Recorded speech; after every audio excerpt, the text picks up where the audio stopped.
Alright, there we go. I will hope people can hear me. Yeah, I'm gonna test my audio. Sorry for everybody in the stream right now. How y'all doing this morning? We're gonna be listening to my stream over my phone real fast. Alright. How do I sound?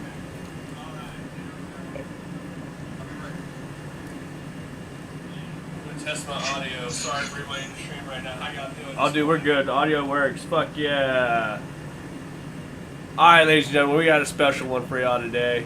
Coming at y'all early. Coming at y'all live. Hold on, let me share this out.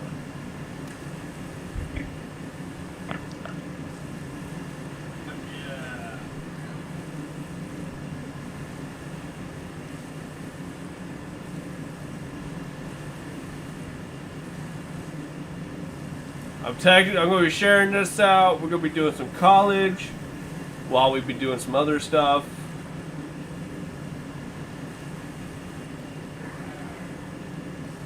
We got college going on the other screen. We got bosses running.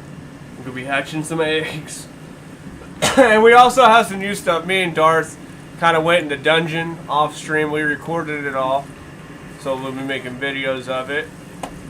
Can't tell that we got a new assault rifle on our back, but bam, we got a legendary handgun assault rifle and a legendary heat-resistant PAL armor. Shit. We got some legendaries. We got the Jet Rag and the Necroman, so we got it, like I said, all recorded.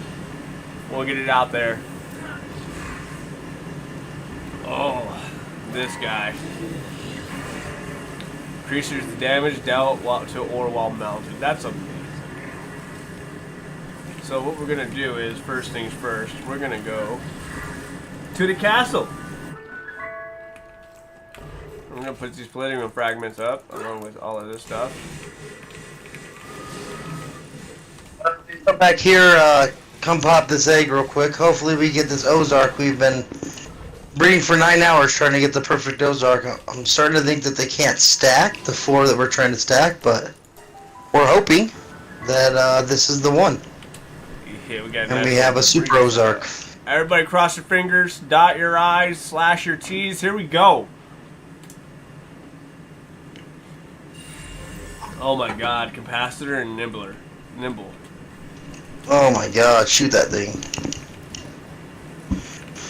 Just keep those crappy ones. I might need some to get to max, and then if I don't need any to get to max, then we will have. But if you see, we're trying to get that lucky with the Lord of Lightning, Burly Body, and Ferocious, and have an absolute monster. All right, I'm gonna fast travel. Do you already have? Pristine snowfield, far left of the snow island? No, I do not.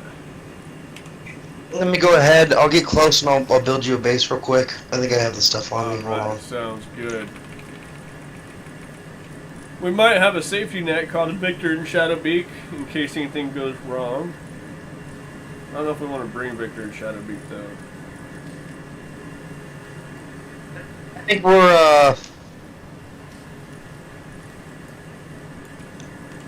think we're pretty close to being 100% on not needing them, man. I mean, if you want to bring him, but I think with the amount of assault rifle ammo we have, and I mean, if he beats all the legendaries, 2 of each, he's a bad man pajama. This is true. You know what? We're gonna take off the handicap then. Alright, I like it.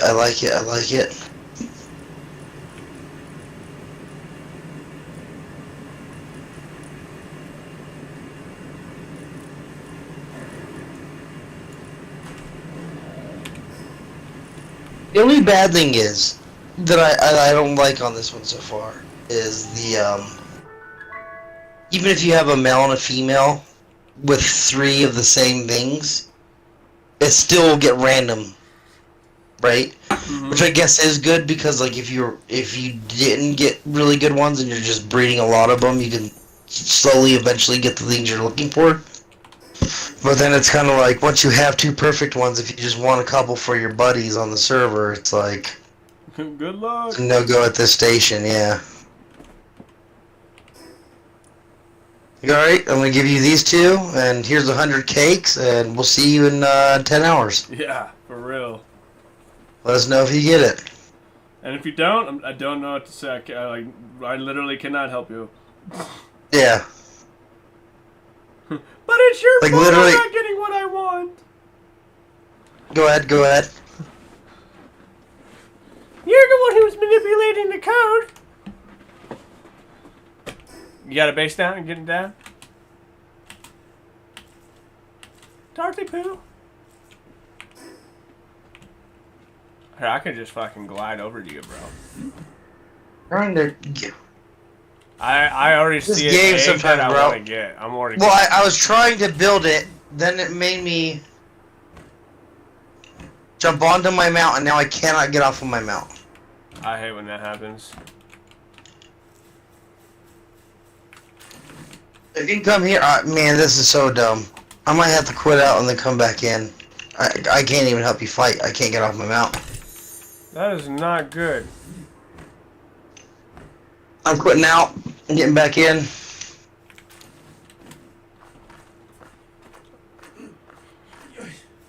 Alright, I'll make my way to where you were. What was the code again?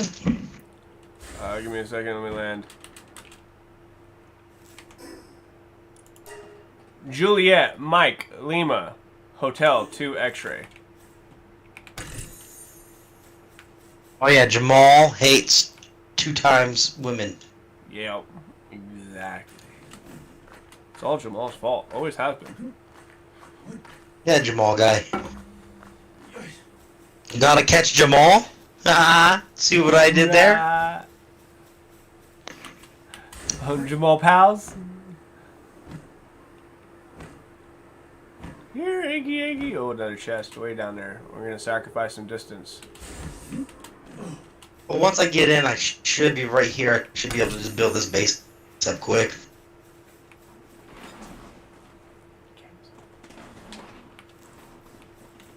Yeah, Well, that's I'm probably not the even base next now. to a teleport. I'm running around these rooftops, picking up every chest I find. Because Where are you at? next to a really big Wumpo. What the fuck's a Wumpo? Oh, that's the thing I need. That's one of the things.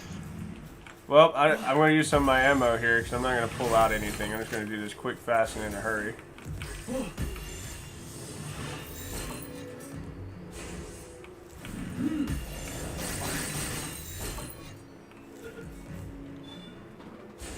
Oh my god, legendary sphere, go for it. You got enough. Thank you for throwing me dirty earlier on. Yeah, we got some ready to be made at the base too. And we'll have more whenever we run out of these. Yeah, that's another thing, ladies and gentlemen. I think we're rocking comfortably with legendary spheres quite consistently now, so... Welcome to the after party.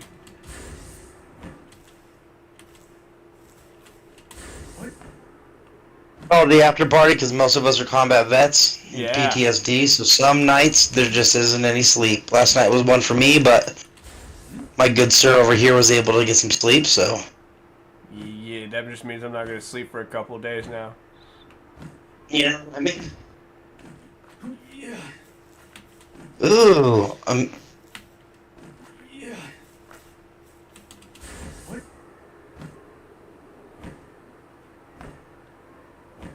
But that just means a lot more work's going to get done. Forgot that he's level 50, I just... Oh, man!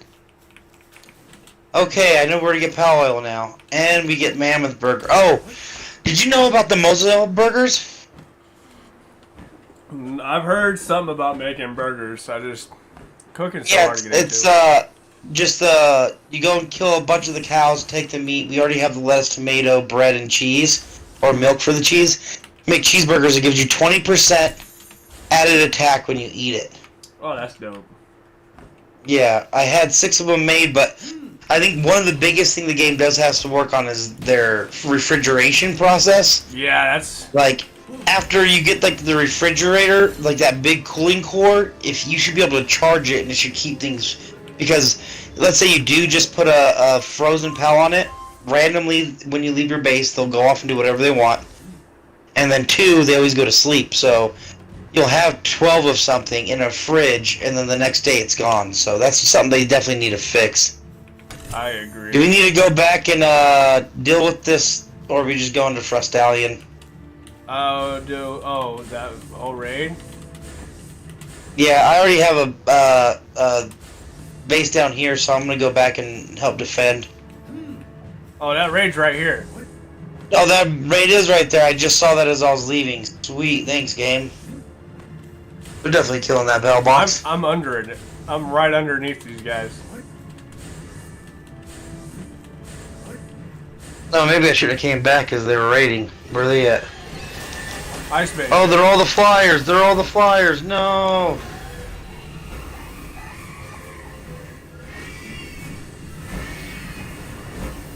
Jet Dragon's handling them.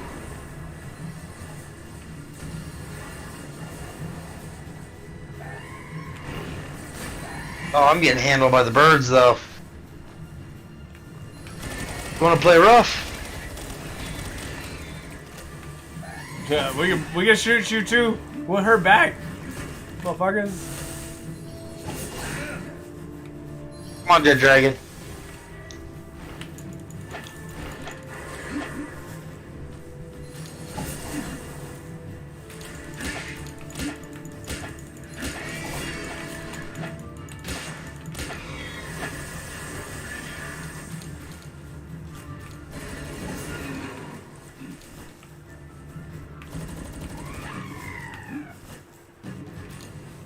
Alright. Let's go catch this pokey drum. Alright, it's right down here in this big ice field. Yeah, look how much faster I am than you when I drive.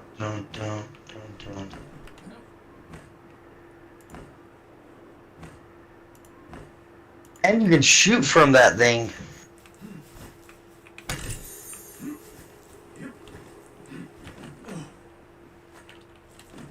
Alright, I'm ready when you are.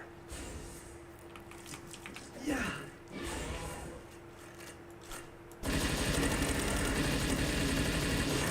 Oh, good morning, Vietnam! Dude, I'm dying again. Awesome. Put on your cold armor, put on your cold armor. I have the cold Here's what- shirts, but it's not enough. Do you not have your cold armor on you? Nah. It takes a while to fight. If you want to go back, grab your cold armor, your cold pal armor. I'll keep picking you up. Yeah, but if I run back, it's gonna take me longer. I might as well just respawn. Hold on. Oh, I'm down.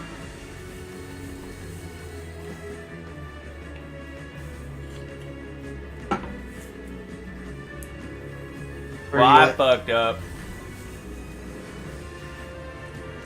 I told you, bro. Yeah, I fucking didn't think about the nighttime. Been rolling dirty like this everywhere.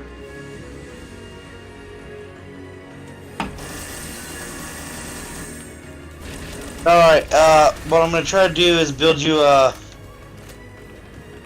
Come over here.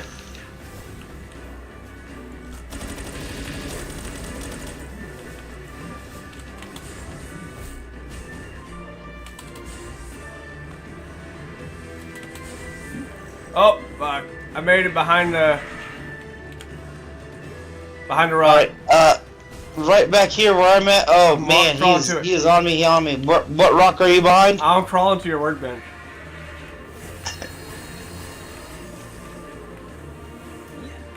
To your right, behind you now.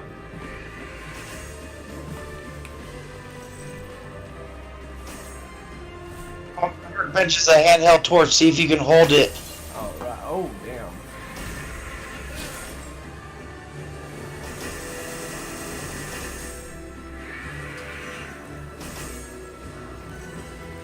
Come on, come on, come on, come on, come on, come on. Grab that torch and see if you can pull it out and equip it. There we go. Yeah, we good. We good. Thank you. We good? Cool. Yeah.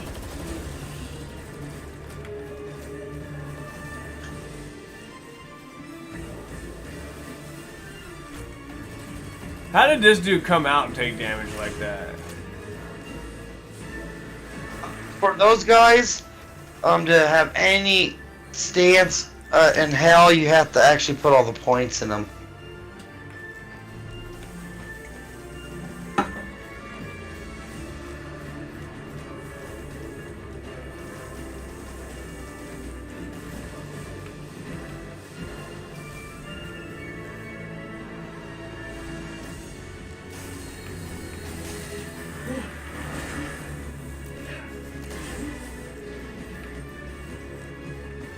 Damn, he hit me with 2K coming out the bank. 2K too. He woke up choosing violence. Yeah, he said, "Hold my beer."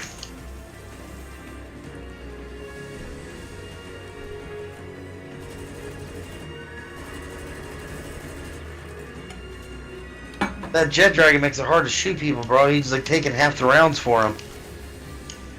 Just zooming everywhere. But I gotta pull that torch out. Gotta pull that torch out. Yeah, I can't shoot it all. Yeah, you take that out, bro, and you're getting hands. It's probably standing on this ice that makes it colder. Yeah, right here is like the one of the coldest parts, so.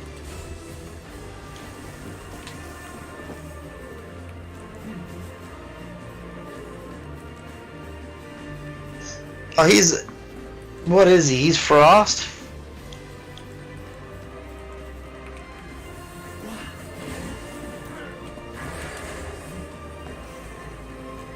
Here, boys.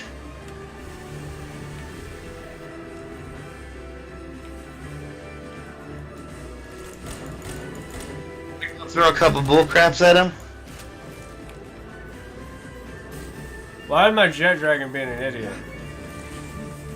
Mine was too, that's why I had to switch him up. Watch out, he's going after you. Yeah. He thinks he's gonna get me.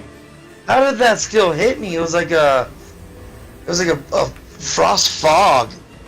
Just keeps the area messed up or something. I don't know, dude. Nice little AoE on the ground. He's getting handled though.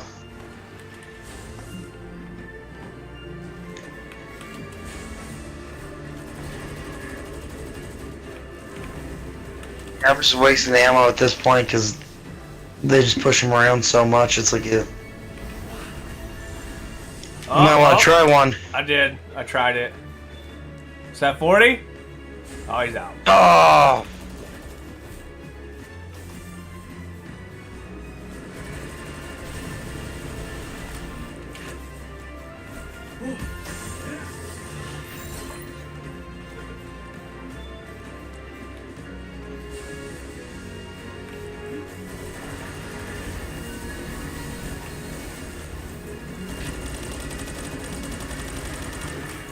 Oh, I don't need the torch now. See? That's 3 rounds, bro. Must be daylight, so I don't need my torch. Yeah, morning just came up.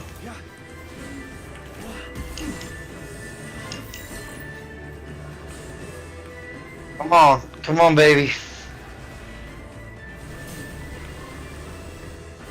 You see that yellow ball just flying? Maybe I shouldn't waste the megas, huh? You just bounce right off of them? Yeah. I think that should have been like a .001 chance of capture. So I threw that blue ball and it bounced off my dude's attack and hit him in the face. Yeah, beer pong, double the chance if it fucking bounces.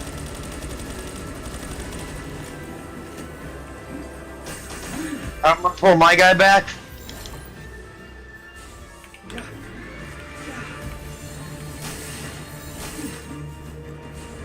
I'm gonna let my war sec hit him real quick.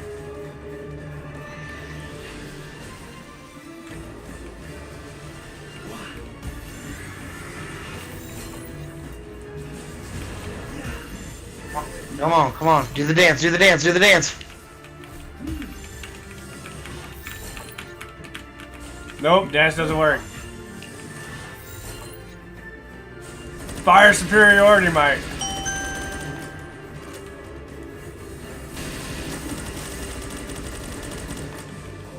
Two, he's got a slither of health. You got this, you got this. Oh god. Do the dance, do the dance, do the dance. Come on, baby, come on. You want me to throw one? See. Oh, he's getting I just don't want to catch it. You gotta catch it, you gotta catch it. This is bullcrap. It's like, oh, you got 100 legendary balls. It's gonna take 100 legendary balls. Whoop. Oh shit, he hit us both with that one. How to get on 135? There it is. Legend, Ice Emperor, and Sutton Lover. Fucking yeah, thank you, Si. I appreciate it. Yes, sir. Yes, sir. Well, you had all the other legendaries before me. I just got a huge damp egg. Oh, dude, that's it. That's why if they just came in eggs, like I'm not okay with it. Like there was literally a huge damp egg just. Huge damp egg. Are you gonna get a Gardos? I mean, Hold on 1 second. Hang Tide or whatever it is, German Tide.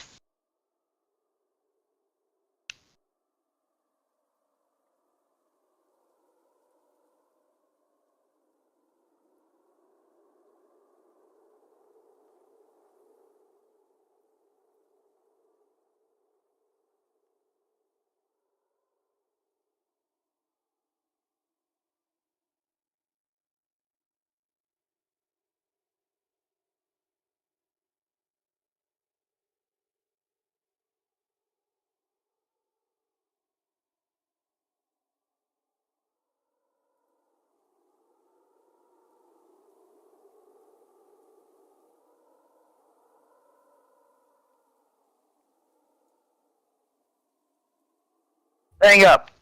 You've told him where, if he needs to ask you anything, where to go.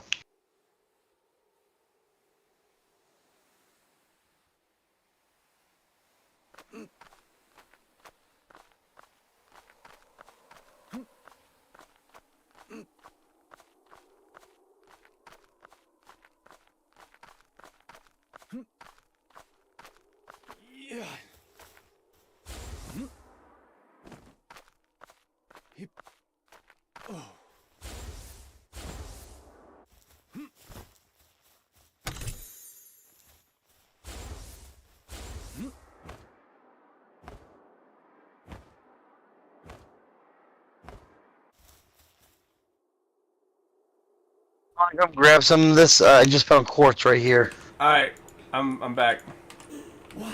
Come over where I'm at. On the map, there's quartz. I'm pretty full, but there's still a little bit that I need you to pick up. Oh, there's a couple of them over here. There's one over there too. Yeah, we need these for the saddles, huh? Yeah, there's two right here. Look.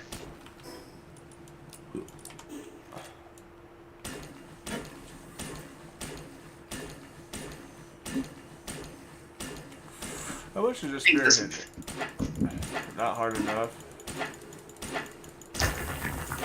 I say that, but it means I don't need to carry a pickaxe around. These are both, these aren't, these are just, ingots. Up here. This way. Oh, I see it, I see.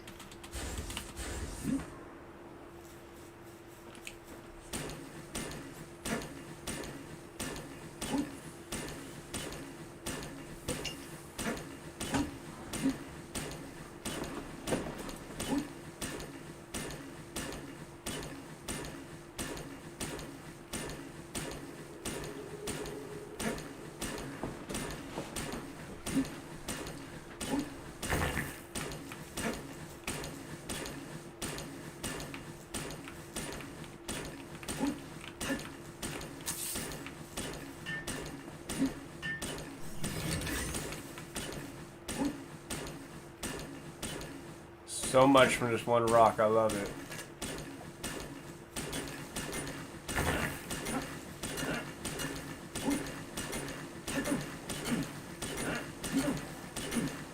I'm still getting all of it.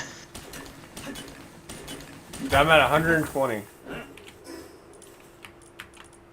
Let's go to main base. Castle. That's what I call main base. Yeah, me too, but... I gotta go hatch this huge damn egg. I'm so curious. Alright, cool. I'm gonna have to go and hope. Oh, how are the eggs doing over Oh. here? They're ready for a cake. We don't have a cake, do we? Yeah, there's 2 of them over there in the back where you rebuilt the... Oh, I got it. Let's hatch a couple Yeah, eggs in. Ladies and gentlemen, let's hope we get what we're looking for. Come on, baby, dude. You got it. You got it. You got the magic touch. Alright, we're gonna start by using the egg we picked up to hopefully get the bad RNG. Oh, no, that's...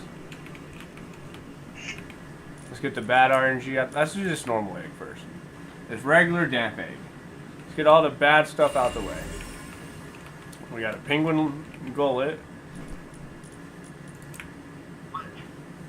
Frozen egg. Ooh. A mouse cyst.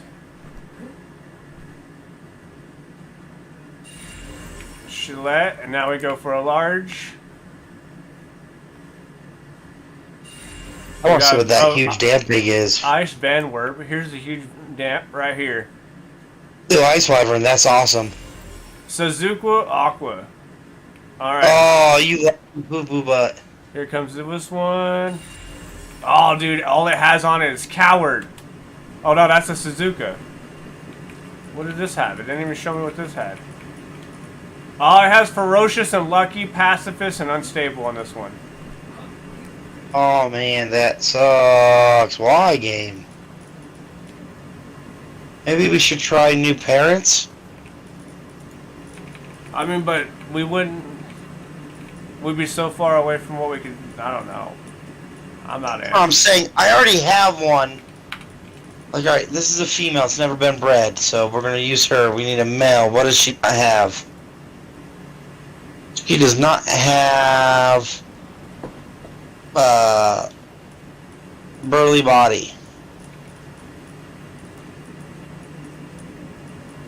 So we'll use this guy. He's never been used before. Well, at least, take them out. Oh, at here. least it's got the Lucky on it, you know, and Ferocious, but everything else kind of negates everything that we got. Legend, Ice Emperor, and Sun Lover. Get ready to go throw this one on as Ferocious and Blurry Body.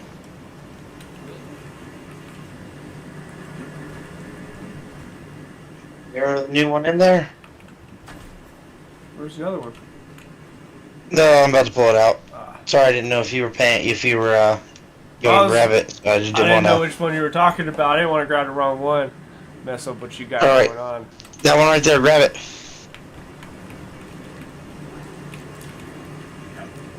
Oh, lucky grab. I've got skilled at chasing these things down. So what we're hoping is on this one that diet lover is switched out with that Ferocious? blur. A burly body? No, he already got Ferocious with the burly body. A boy can dream. Dang, really? This one you woke up today choosing violence? All day, every day, bro. It's the only language I speak. Alright, well, we're gonna have to do this. Sorry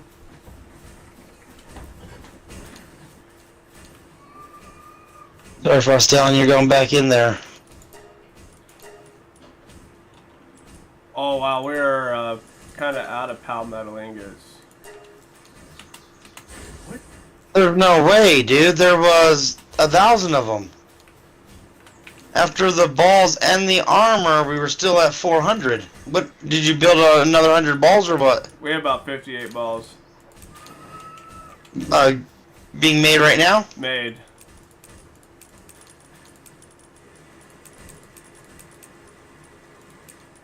Well, we'll just... We can do a metal run here in a minute. Let's go do one more boss. This boss we don't have to bring out the League of Extraordinary Gentlemen. You still want some pretty good ones, but you don't have to have the legendaries on you.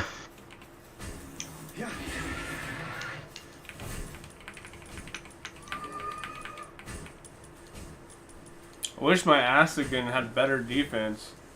It says his defense is strong as fuck, but he gets fucking tapped all the time.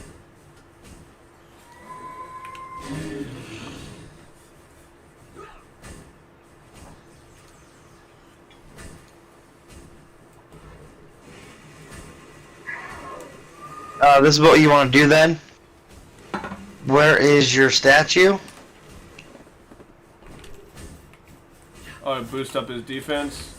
Yeah, we'll boost him all the way up. I just don't want to do it yet until I get a better one, you know? No, I feel you with like exactly what we're trying to do on the other ones right now. Yeah. Yeah, because I'll be able to move that over to them through Wampa. Because he is... Yeah, he's Celestial Emperor, Legend, and Sirius. He just needs one more, which he has Veil of Darkness on him, which increases his dark damage by 10%, so I'm not too mad about it.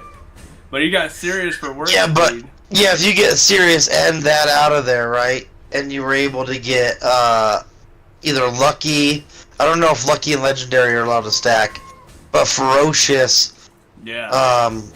and Burly Body, then you have Sirius heavy hitter. Yo. Like as soon as this Ozark comes out perfect, man, I'm kind of glad that it took this many because now I can actually get it. Like we can see, we can test it and see. Is it even worth going after anything other than the legendaries? Because like if you go an Ozark, that's the best lightning there is. It's the only level 4 lightning, right? Yeah, true. 1 second, we got my buddy Bittner in the chat. This game was made by, I forgot who made it.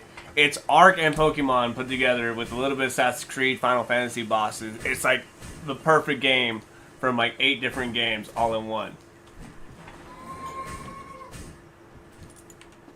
You're back and forth. Welcome to the forward. How you doing? What you up to, bro?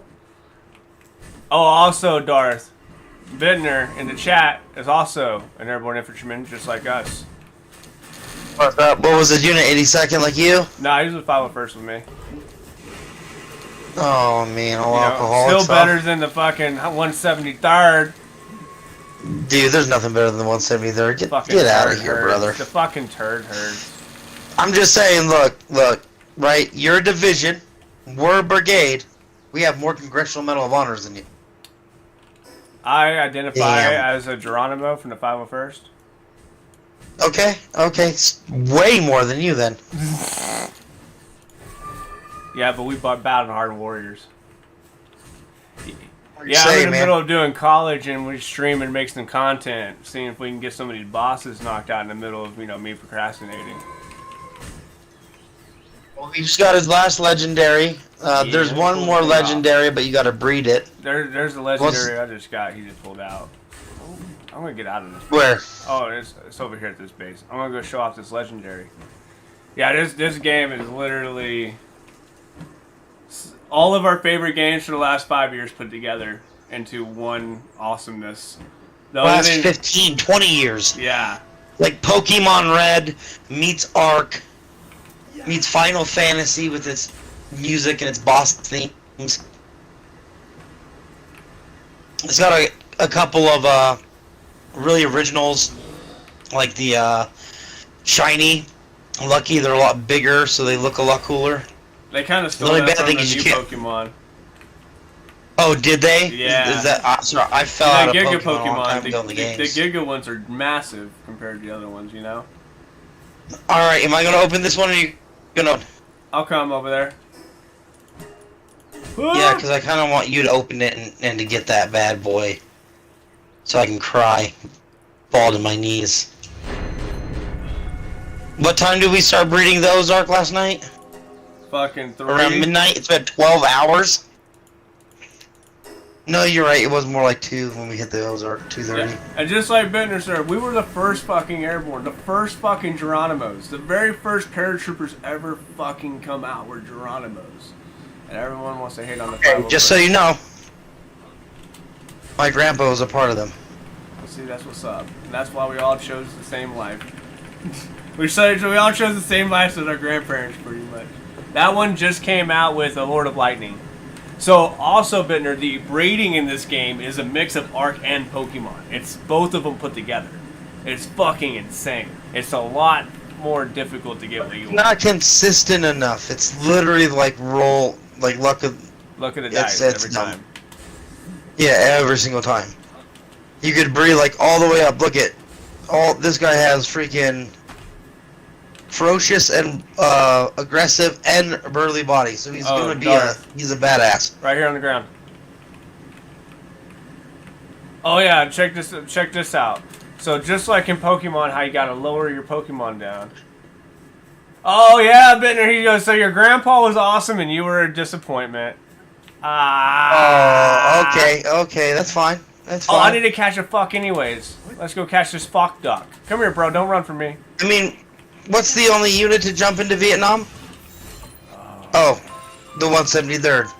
What was the only unit to jump into Iraq? Oh, the 173rd. Y'all stole that from the 501st, though.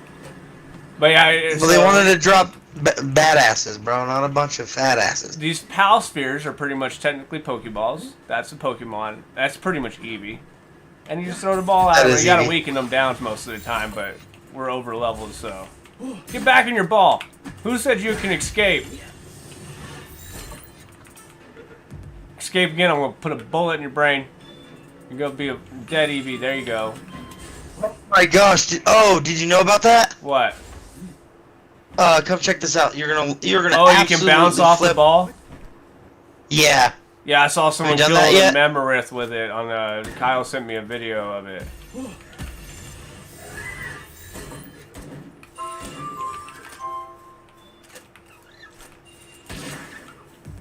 Oh. Whoop, headshot. Alright, so where are we going for this next boss? Alright, we're gonna go do the one that you haven't unlocked yet. Seen it. Alright. And then we'll go get the boss Estragon and then the boss, Blazemute. We really are out of milk, huh? Yeah, but, I went and just bought some.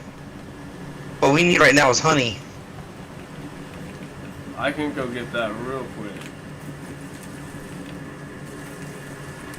Yeah. Let's go grab some honey real quick.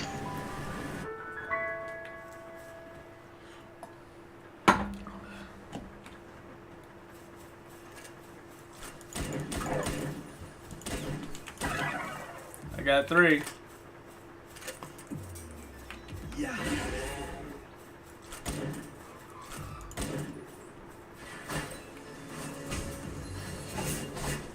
Come on. Yo, why am I gonna... Jet Ragged, I choose you to go fight, not sit there. I really don't want to use all my ammo on these things. Spear them. I just get on my flyer.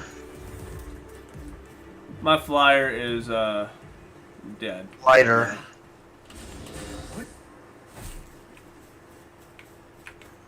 Don't worry, I'll be able to make you a Phalaris that's super gangster. I mean, mine's pretty gangster. I just want to roll around on the Astragon.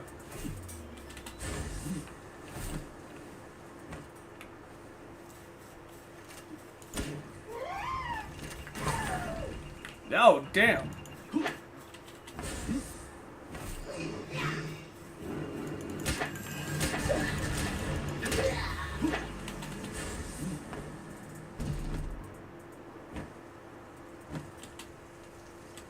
What? 15 honey on me already. Bro, just think if you were actually on acid. Bender said, I feel like I'm watching an acid trip with all the creatures running around. Think if you did do this game on acid. Oh. Yeah, right, bro. You'll never sleep again, dude.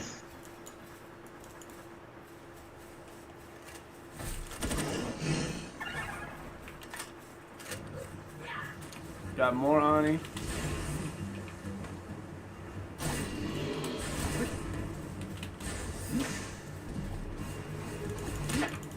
Schnozberries taste like schnozberries.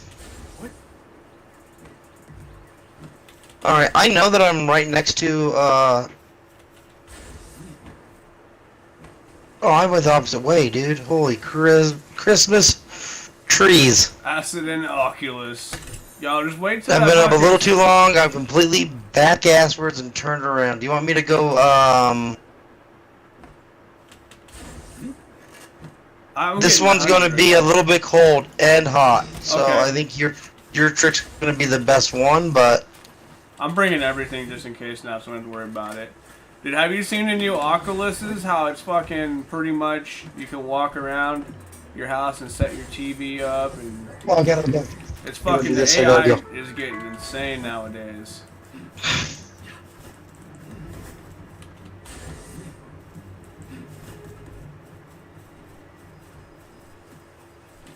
I get a few cakes, so we get eggs.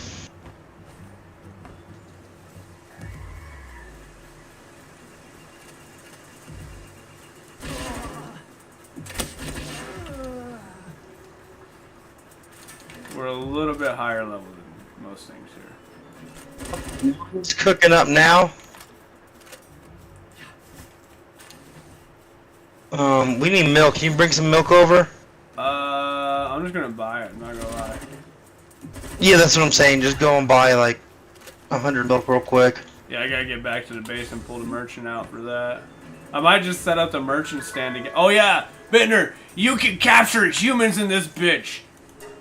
And sell them for profit. Yes. I mean, I think it's horrible and wrong, and we should never do it. Wink, wink. But I made my own black market stand.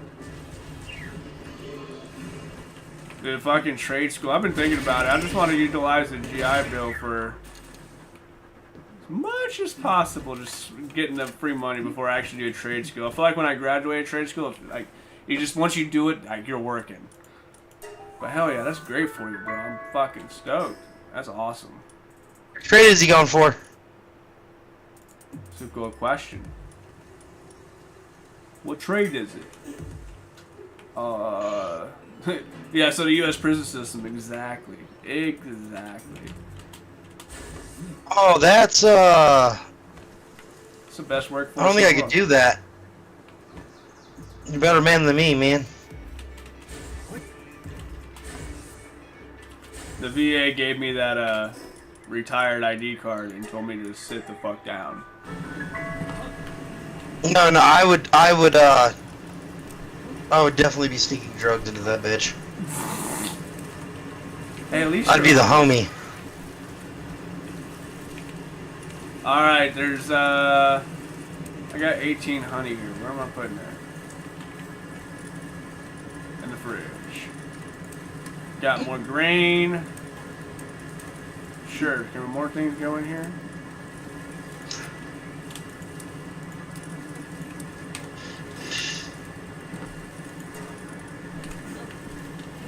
Ah, MIG and TIG welding. Alright, hell yeah.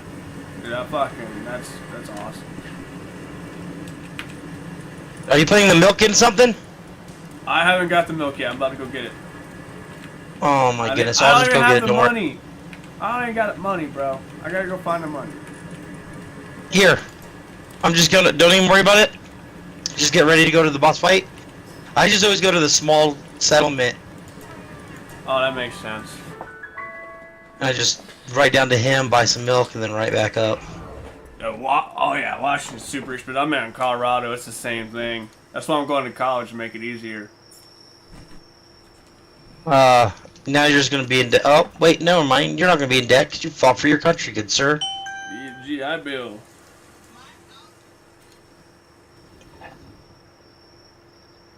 Well, that video's at 1,800 views now, Darth. Those are pretty good numbers. Those are pretty good numbers, my good sir. I thought it was gonna stop Good. rising last night. Nope, here it goes. Still going. That's a good video.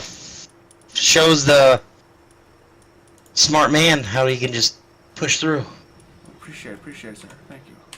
I gotta go empty my inventory of all this. You can make balls and make a sandwich at the same time. Mm-hmm. Yeah, part of me like, oh yeah, I'd love to go back to Texas, but my daughter's here in Colorado, and it isn't that bad. Yeah, politics are dumb, but I'm out of it pretty much. I don't really care about politics anymore. Like, I care enough that I get actual points that matter, but like, I think the real politics nowadays are shit that doesn't matter. And no one cares about. It's all a game where the points are made and the rules don't matter. All the real politics are happening where we don't see it, dude. We see what they want us to see. We've been out of our own voting system and decision making for a long time now. Yeah. Alright. I totally believe that, like, yeah, this place is pretty fucking liberal, but every state's gonna be liberal before we know it.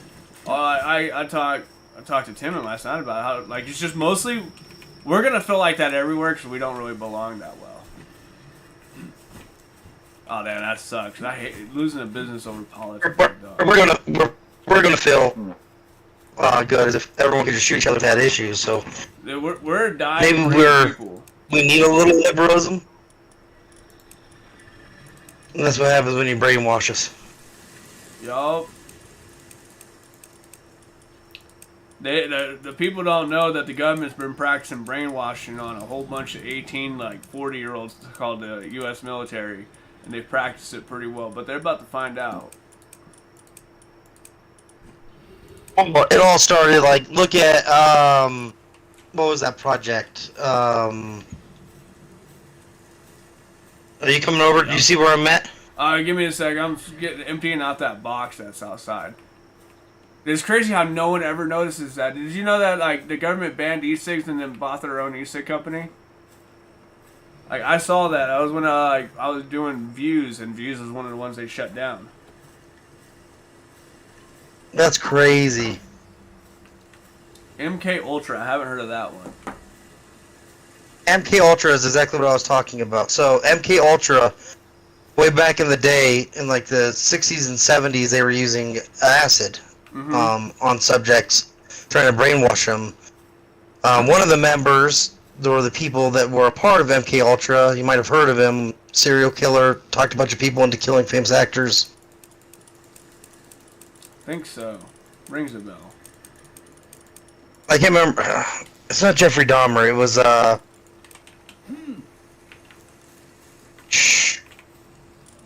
crazy dude that I was talking about. The devil. He's in prison.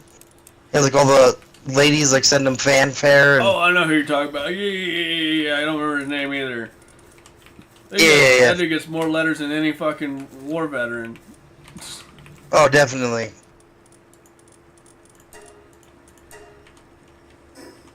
Yeah, you can hop into Discord, bro. Fuck yeah, hold on.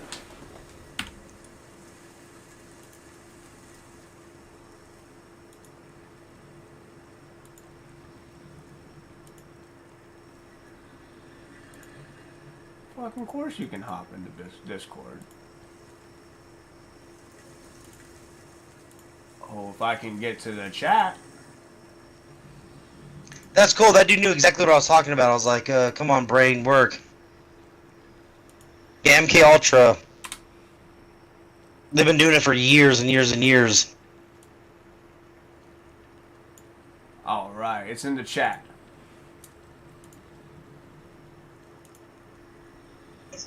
What is his We're name? in Palworlds Nerds chat.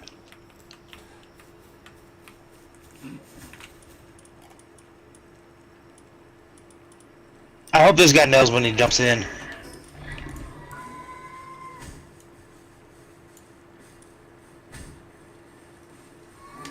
I ain't gonna get more technology points. That's gonna be a bitch. You know, I'll go and collect some for you, dude. Yeah, I was just doing dungeons. That's not only that. There's a little island down at the bottom that you can get like Grizz Bolts, Pen Kings, Azurobs, not Lilith, the other one that looks like her. There's a few that you can get there, and you just do like this loop. I'll show you this loop, and you just pick up all the chests and every time I go there, I get like 5 to 8 of them. I think I see the island you're talking about. No, that's the island that has that huge, the huge dragon that we have, Estig John. Yeah, the one I'm That's riding that right dude. now. Yeah. Big boy. This thing's sick. I fucking love this thing. I really want a really strong one that can just handle fucking legendaries. Are you on the back of your Estig? Is that what you're riding? Yeah. I went the wrong way. I'm infantry, so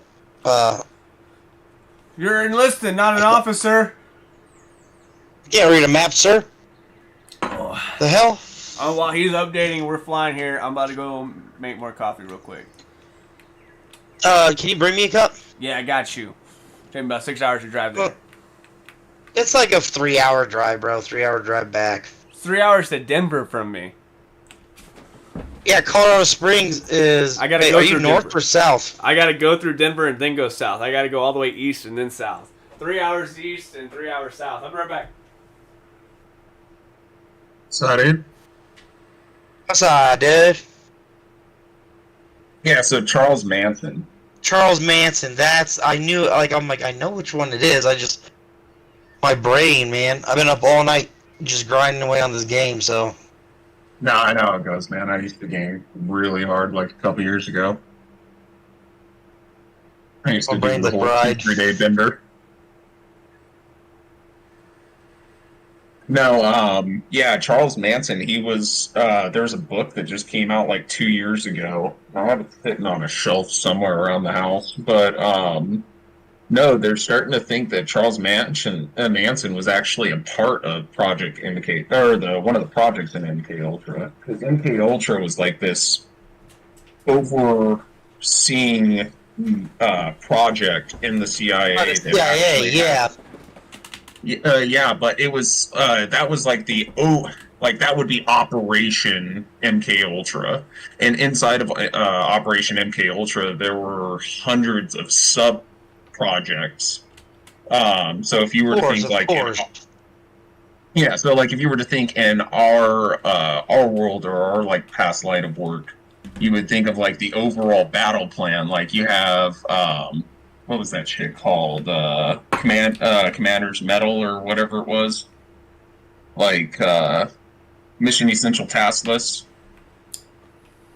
So you had like the shit that the commander wanted done, but you were given a very narrow scope and you would create your own battle plan off of your narrow scope. That's kind of what they were doing there. So like, hey, we want to figure out if mind control is a real thing.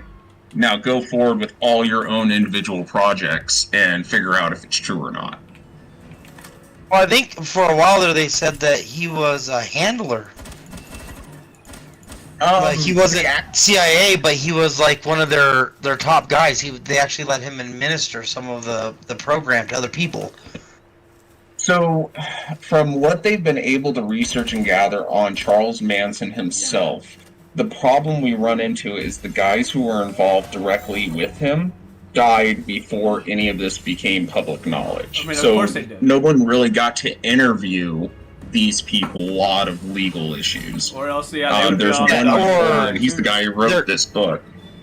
Yeah, or they're what do they like to call it when you know too much? Conspiracy theorist. Yeah. I like to call them journalists. I like to call them people that read. Yeah. I like to call them old school news journalists. Like, you're not mentally retarded because you don't trust the government's like, no, that's not a spaceship. You're like, dude, we can see it. I'm gonna trust state-run media centers over private journalists. Especially after, like, people are like, how do you know not to trust the government? Bro, like, do you know what we did for them? Do you know what they asked us to do at 2 a.m.? I've signed NDAs over shit I did, and I wasn't high up in the government. I was what you would definitely call a peon. Peon, yeah. The smallest guy, like, we had one incident where we weren't supposed to talk about it, where it was like the A&A, or the A&P. We had an HVT. Rangers were going in A&P, attacked an Apache helicopter, and we had a Spectrum gunship on station, so that did not end well for them at all. And they try to say, shit, fuck around, they find try to out. tell us, yeah, they try to tell us that the story is that they didn't know it was American and they were just trying to support us. But yeah, that was a Taliban Apache. Yeah, that's a really good story. Well, now the Taliban have Apaches.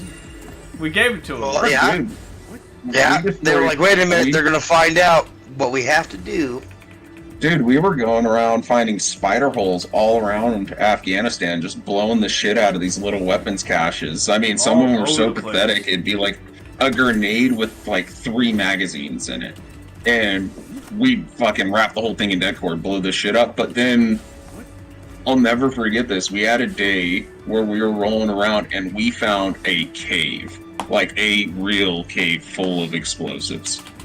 Like RPGs, fucking C4, Comp B, old school Russian, what are they, 154, 153 millimeter, or 152 millimeter rounds. And fucking just massive Recoilless artillery. rifle. Yeah, recoilless rifles, and I mean small arms out the fucking ass packed in there with it. And we were sitting there wondering if we had enough. Yeah, we were sitting there wondering if we had enough demo to fucking do a controlled dead, or if we were gonna have to sit there for 8 hours waiting for EOD. Yeah, you can teleport when to given me. the option, when given the option, definitely do it yourself. Yo. But we got Another told no. package. Yeah, I remember calling in that. We called in for a controlled debt and we got denied clearance. And not only did we get denied clearance, our whole rest of the day for that op got scrubbed and we got evac'd back to our cop, and we got debriefed about it of like, you didn't see any of that, da-da-da-da-da, and it was just like, what the fuck? Like, Where were you in okay. Afghanistan? What province? RC East. I was in Coast. Oh, okay. I was RC East too, but I was north. I was Fob Naray, turned to Fob Bostic, Camp Keating, Camus, Liber. Okay, yeah. We were just It was Salerno for us was our main fob. Oh, okay, so you guys were just like you guys were just a little south of us, right underneath Jalalabad, right? Yeah. Yep, right under J-Bad, right off the Pakistan border at the base of the Hindu Kush, just like the rest of us Yep, in the yep. RC East. Yeah, we were just north of Jalalabad. We were pretty far north of Jalalabad, but yeah, our base where we were at our fob, there was a river, and on the other side of the river was Pakistan. Yep, pretty much. You can wave at them. Can't shoot at them, we you can could- wave at them. They could shoot at us all fucking day though. Oh yeah. One time they we were getting engaged. And they had fucking helicopters come and engage us, bro. I used to look at the Oh, man. Pakistani outpost on the mountain every morning and just watch the fucking mortars take off from the fucking outpost. Just like, yep, here they come! Dude, we Hey, had a 1-star want to come evaluate the battle space, and he sent us a grid, and our MP platoon actually had to go cordon off the area for his HLZ so he could view the border. Well, they're sitting there waiting for this guy on the border, and he calls in a grid 5 clicks into Pakistan.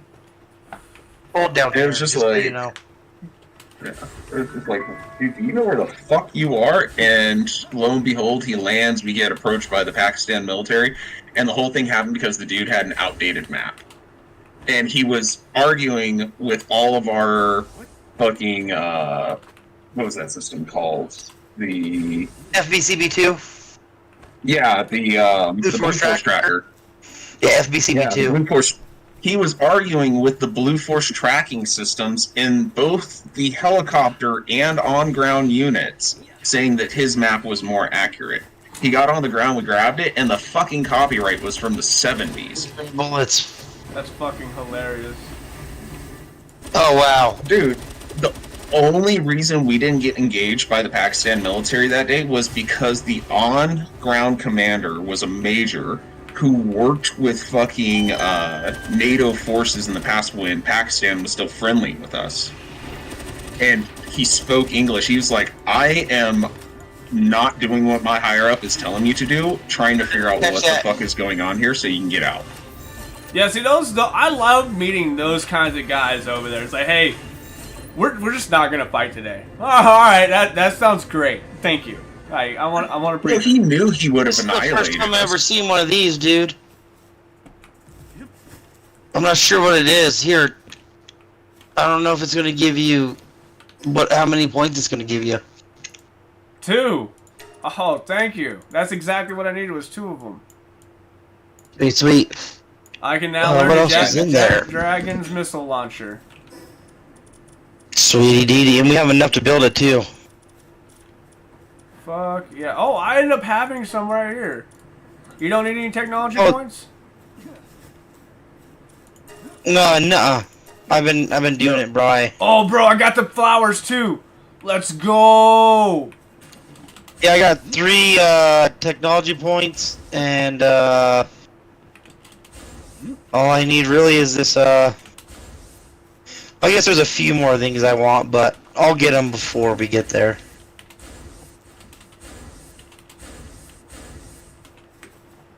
Oh man.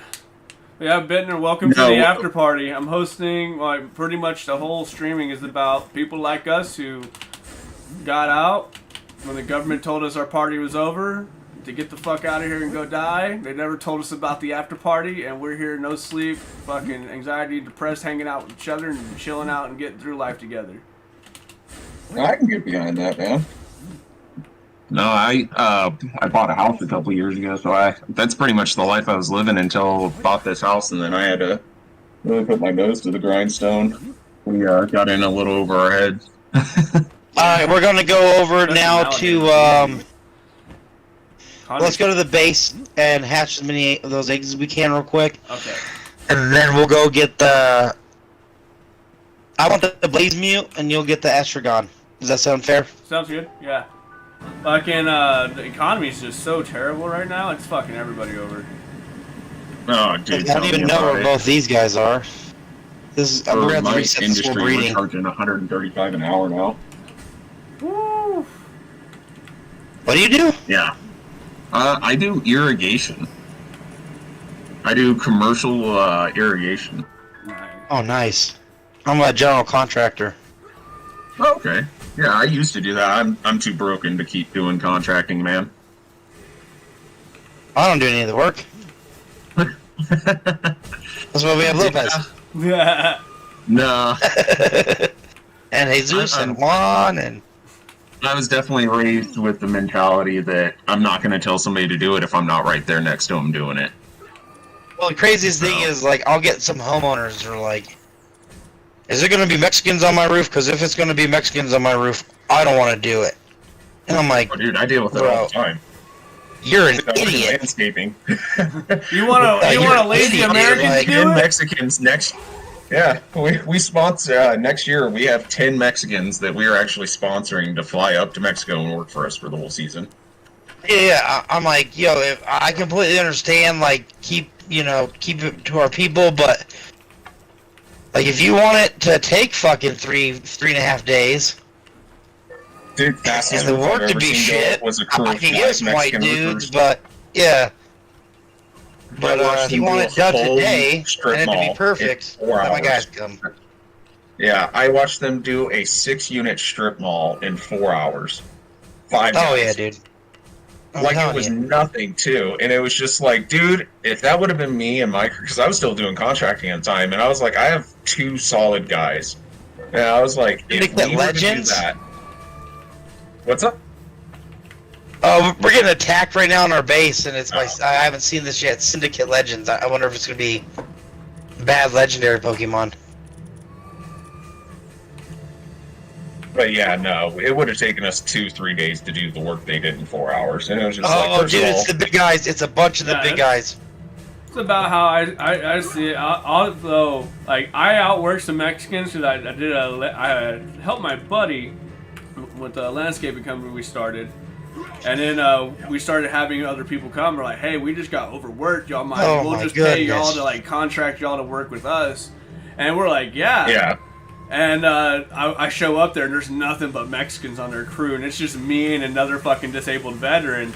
And all of these people are looking at us like, oh, these guys ain't gonna do much. They're disabled vets. And I just look like, nah, I'm part of one of these people. I can sort of work like a Mexican. And I'd be out there like, working. hey, you might want to keep your Trump hat or something on, Lopez. Otherwise, you might get lost in the crowd. You might get deported, dude. Hey, what are you talking about at this point? That's what I want to be lost in the crowd. The immigrants are getting the VA fucking appointments in Chicago. They're getting all the houses for free. What are you talking about? You don't want to be a veteran right now. You want to be an immigrant. You aren't into politics right now. Listen to you.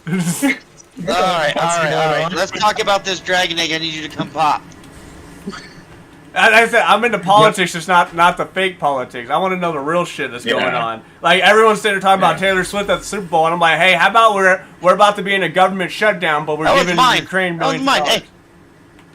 Yeah. Huh? Let's look at Taylor Swift while we're bombing the shit out of the Middle East right now.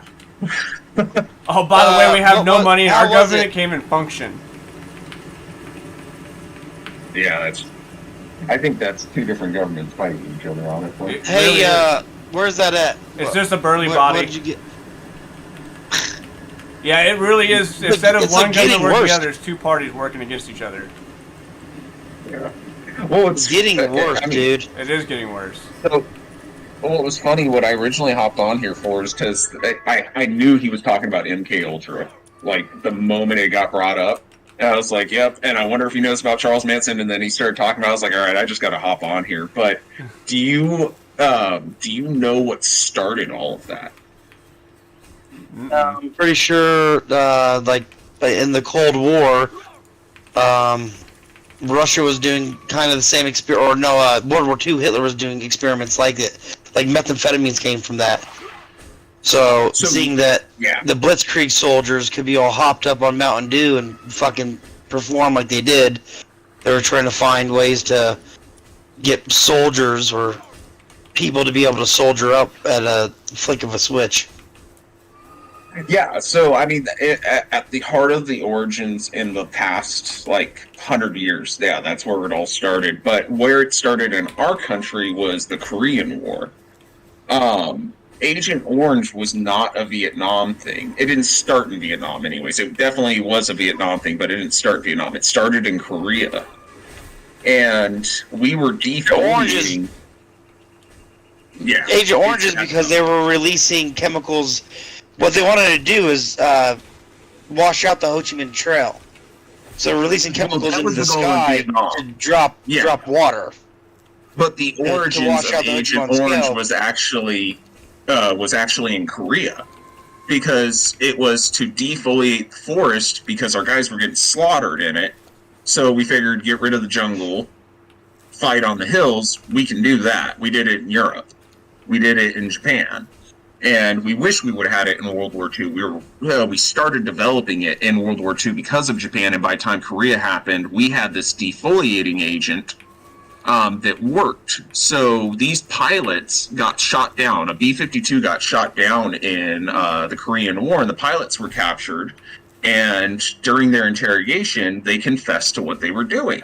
They were dumping chemicals over Korea, and they didn't know what the side effects were. They were just dumping it to kill the forest so that they could fight them on open terrain. Because we knew Korea and even China couldn't fight us with tanks. Like, they just couldn't do it. They didn't have the technology. Their tanks were. They had the numbers of people, but we had the machinery. We just didn't have the environment. They were still on old what was the T-82s? Or the newer ones, T-82s. What was the first? Well, this is Korean War, T-34s. T-34s, yeah, there we go. That's what they're rolling. So we can't say shit because we were still rocking Shermans.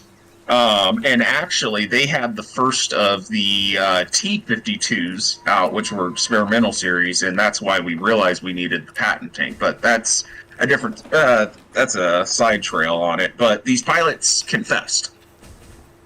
So he confessed to dumping these chemicals, and this got out as a huge international scandal. Well, they released the pilots after they confessed. They said that was their terms of condition, was they'll be released back to the United States as long as they admit to international press what they were doing. So they do it. One of these eggs. As soon as they get back to the United States, our government comes out and says, well, I know the pilot said that, but they didn't actually do that. The Chinese and the Russians brainwashed them into believing they did that.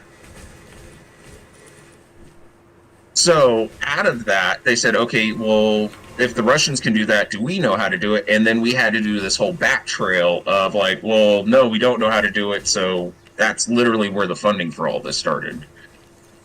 That's crazy. Yeah. My girl was just showing me, so I've heard of MK Ultra before when I went through like psychology in college. And then I didn't know that like fucking what's his name? Still, you just said his name. I still can't. They said Charles Manson was like involved in early progress, and there's just so much random shit. Like, was that an actual like? Was that the government like telling him to have them kill him? Like, is this dude just in prison? Like, motherfucker. So the leading theory, so the journalist who did the most investigating all of this, where his findings led him to believe was that Charles Manson was an unexpected side effect of the MK Ultra projects, because they had a operation in San Francisco where Manson was during the 60s and 70s, and it was a CIA headquarters, but it was actually a brothel. It was a brothel the CIA found out about, and instead of shutting it down, they bought it out. And they started like using people. Yeah, hey, you can still, turn tricks and everything, and the U.S. government's going to be your pimp now, so you don't have to worry about anybody beating you. The only thing we ask is that we're going to put cameras behind one-way mirrors, and we're going to, every once in a while, ask you to do something to your Johns and try to get information out of them, and we're going to record it. So, like, they dose them with acid, LSD, they just get them stoned, they'd get them high on coke, and they would honeypot them. Like, quite literally, it was a honeypot. They would drag the guys in to try and extract information. Well, just down the street from them was another CIA, it was literally 2 blocks from this brothel, was a free clinic that the CIA bought out that went out of business because it's a free clinic and there wasn't government funding back then. So the CIA bought it out to keep it running so that they could keep bringing druggies and stuff in and other people so that they could basically pick these people up and do the same thing, but do it from a clinical setting. So now they're going to give you acid in a doctor's environment and see what the results are. Well, Charles Manson, we know, was a patient there because he got treated for like 6 or 7 different types of STDs over the course of like 3 years in this clinic. And the doctor who saw him was one of the doctors who did this project. We have all of those notes. But we don't know what happened. So his theory was that Charles Manson was a lot smarter than any of them gave credit for. And these practices that they used, he was actually a lot more cognizant and observant than they were aware of, and then he used their own practices against innocent people and started the Manson family.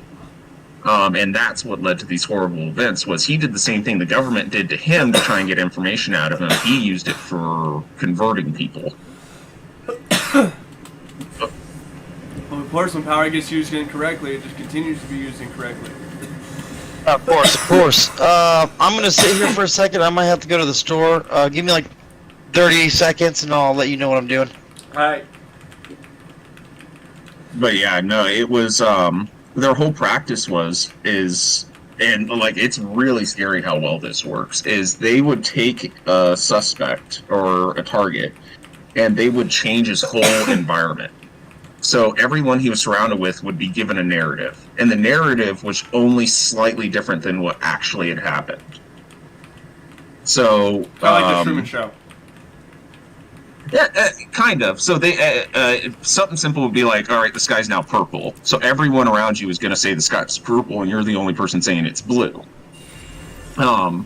You're going to think that everyone's crazy, or they're fucking with you. But the way it worked was they would get you insanely high while all this was going on. And yes, your brain would be in a much more subjective state, and it would still refute this information because that's the way your brain works. But then they would introduce somebody you trust. So they would bring somebody who was close to you in, who you would trust their word of fact, and then they would reassure you that what all the other people were saying was true. And it would bring your guard down, and they would just keep pecking away at this. But they found out that is how you can brainwash someone into a false narrative. And not only that, at the end of it, because of the drug-induced state, by the time they come out of it, because your brain was so scrambled while you were high the whole time, you don't really know what was true. And if the whole narrative was pitched differently the whole time, that's the truth now in your world. Yeah, that's some fucking crazy experimentation that nobody's ever looking at. No one's fucking with us. They're just letting us live our life happy. No, they're not. Well, that was in the 60s, and I mean, that was back in the 60s. And can you imagine what they're doing now? Oh, yeah, well, they got caught. So they burned everything to the ground, literally burned everything to the ground in the 70s. When Kennedy became an issue, he fired the director of the CIA. Well, after that guy was fired, his replacement, his very first order as director of the CIA was to burn all documents associated during that dude's administration at the Central Intelligence Agency. So there literally is no documents from the 50s to the end of the 60s. The CIA doesn't have them. That's fucking insane how that's allowed.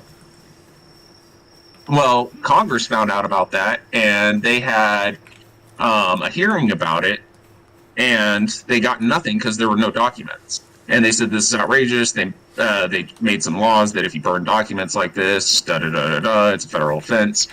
Well, 10 years after that investigation happened in the early 80s, they end up finding a warehouse up in New Jersey. It was just a storage warehouse that the CIA rented space from. Well, it was financial reports, and it was the financial expenses of MK Ultra, at least parts of it.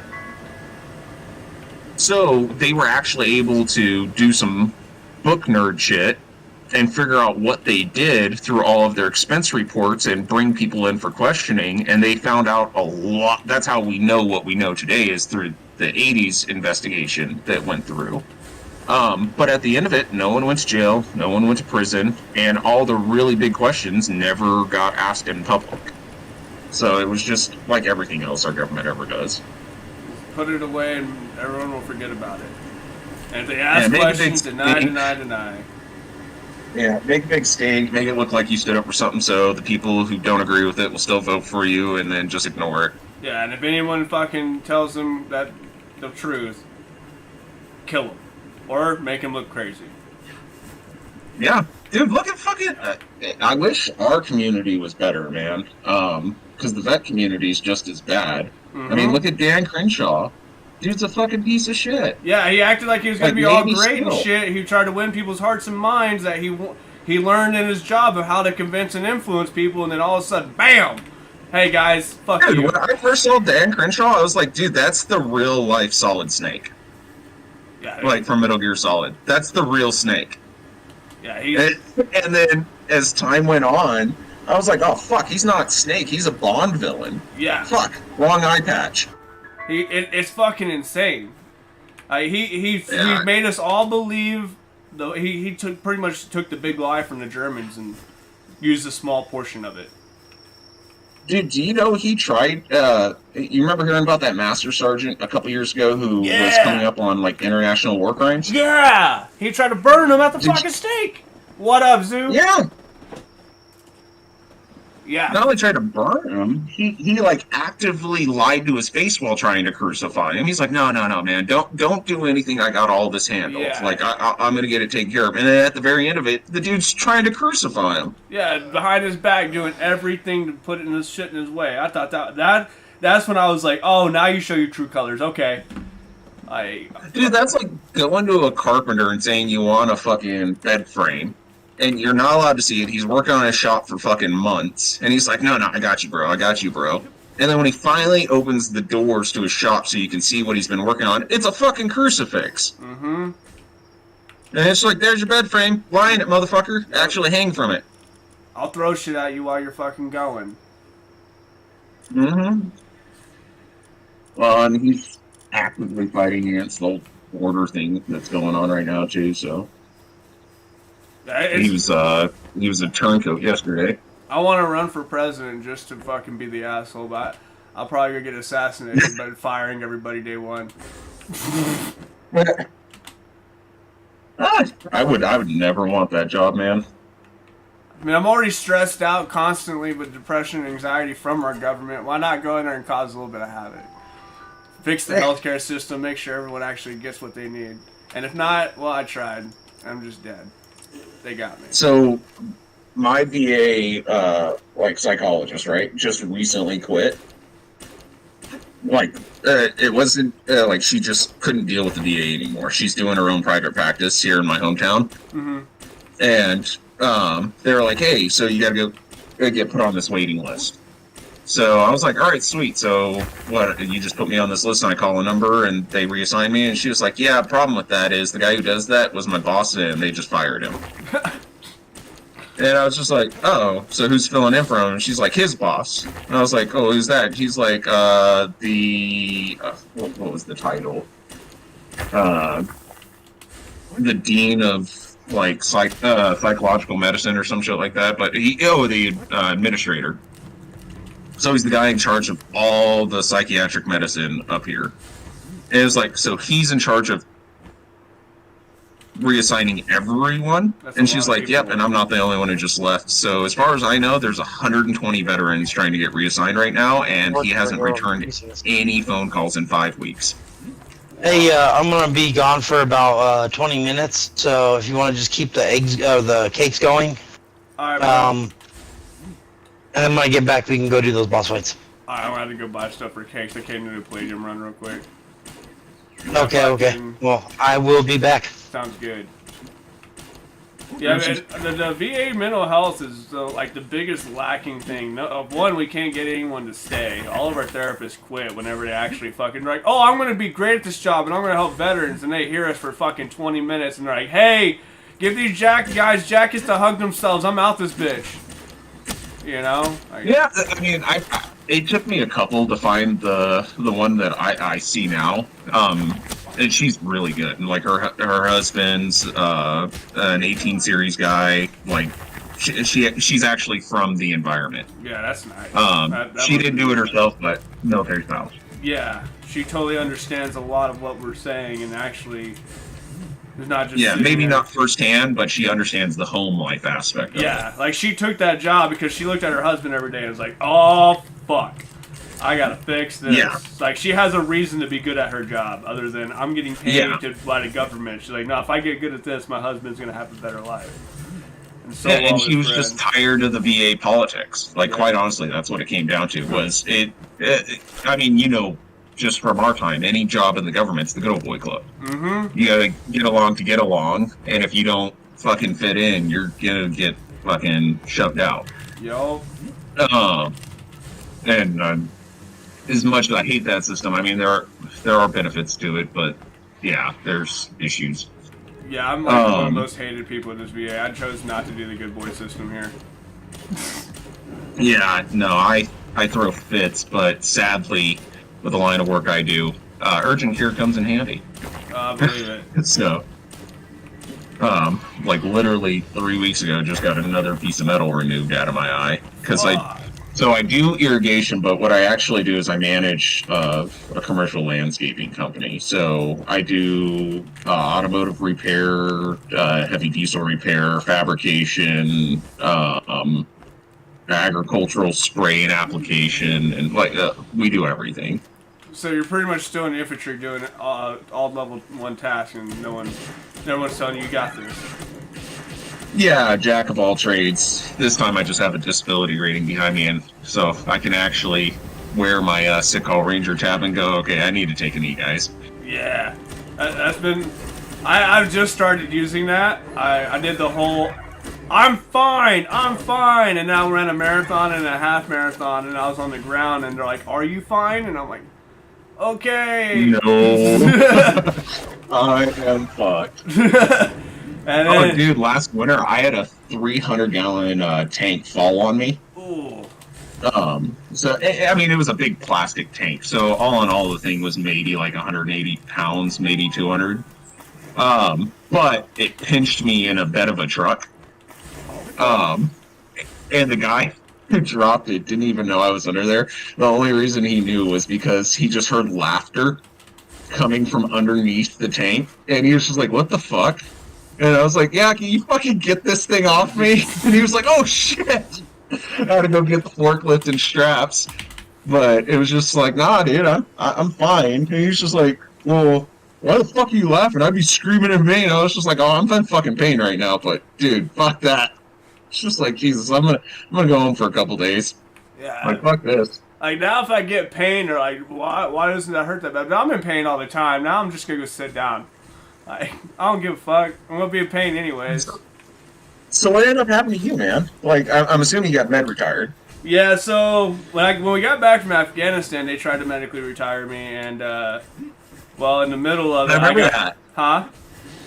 I remember that. Yeah. You fought against it. And that's how you ended up going to brag and shit, wasn't No, it? I didn't even fight against it. They just I came down on orders randomly, and I was like, Well, fuck I yeah. did too. And they told me, they're like, you're going to get med boarded in Bragg. We can't stop this. And I was like, perfect. And then when I got to Bragg, they're like, what was your medical process? I was like, I'm getting deployed. And they go, oh, okay. And they never ask questions. And so, Nope, that sounds like Uncle Sam. yeah, and I ended up going to Iraq. And right when I got back from Iraq, I walked into the normal checkup doctor's office. And they looked at me and they looked at my file. And they go, sir, you were never supposed to be here. And I was like, what do you mean? And they goes, sir, we have your medical packet here. You were supposed to be retired 3 years ago. And Yeah. then they looked at all my injuries from Iraq, and they go, sir, like, this was the worst mistake you probably ever made. Like, you're... I made? Oh, okay. Yeah, and I was like, all right. I was like, it wasn't like I was heading home on Christmas leave, and I got the phone call telling I was going to Iraq in 3 weeks, and, like, that was my choice. You know? Fucking, like, of course, yes, I wanted to deploy, but did I ever have a choice? Fuck no, I didn't have a choice. Dude, I still remember Friday safety briefs. If you're feeling like, if you're feeling down, if you're feeling out, if you're feeling like you're gonna hurt yourself or someone else, call a friend, call a buddy, get in touch with the chaplain. Right? Mm-hmm. You remember those? Yep. I also remember coming in on a Saturday, not even 24 hours after that briefing, because of it was like Saturday at 2 a.m., with the same dude who just gave that briefing going, listen here, you weak-willed motherfuckers, if you feel like you're gonna fucking kill yourself, make sure that you point the barrel at a 45-degree angle at the base of the skull so I don't have to fucking deal with the aftermath. Yup, I remember And all it was of this just- too well. Yeah, and it was just like, wait a minute. Didn't you just, like, not even 8 hours ago say that if you're feeling down? I'm confused. Yeah. Like, what the fuck? We, Like- when I was in the 82nd, bro, we had a huge battalion formation planned out, and it was in the middle of the barracks. And so we're getting ready. We're all behind our companies, all formed up, about to march out to the battalion. And as soon as, like, our battalion pours through the middle of the barracks, there's this one soldier who was missing from, like, I guess, Charlie Company's formation. They couldn't find him. Well, he was set up where we were going to fucking do the parade, the battalion get-together parade, fucking look pretty thing so the guy could talk. Dude jumps off a picnic table, tries to hang himself with 550 cord in front of all of us, and fails. Jesus. Yeah, that's a cry for help. You know what the fucking brief was? If you're gonna kill yourself, do it fucking right. We trained you to kill people when you fucking came and kill yourselves. I'm just like, what the fuck? Alright, yeah, I want to make sure I do it right. Roger that. Good lesson learned. Hold on, I'm gonna go fill up my coffee real quick. Yeah, you're good, bro.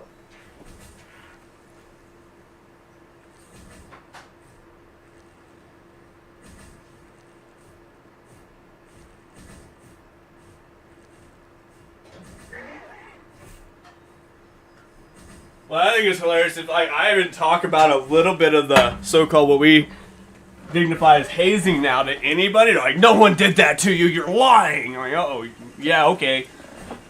Dude, I've had other vets do that to me from the 501st. Oh man, they're fucking lying out their ass and what's up? Yeah. And I was just like, dude, you fucking got hazed. And you did hazing. And I don't have a problem with hazing. That's the thing. Like, people need to understand it's like peer pressure. Too much of it can be a bad thing. Appropriately applied, it is a very useful tool. I Dude, think we did a hazing kept me very alive in fucking Afghanistan. different job. Yeah, hazing kept me alive in Afghanistan. Yeah, we did a very fucking different job than the normal person. Yeah. No, the average person does not walk around knowing that there was a good chunk of their life where they were dedicated to taking the lives of other people. That was their sole mission in life, was to become better at that. Yeah. There's plenty of people in the United States who train to fight, to fuck people up, but to kill people is a totally different thing, and do it efficiently. Like, to take a professional approach to that is a completely different sense to the world. So you need to know that the guy to the left, to the right of you isn't going to bitch out when shit gets scary.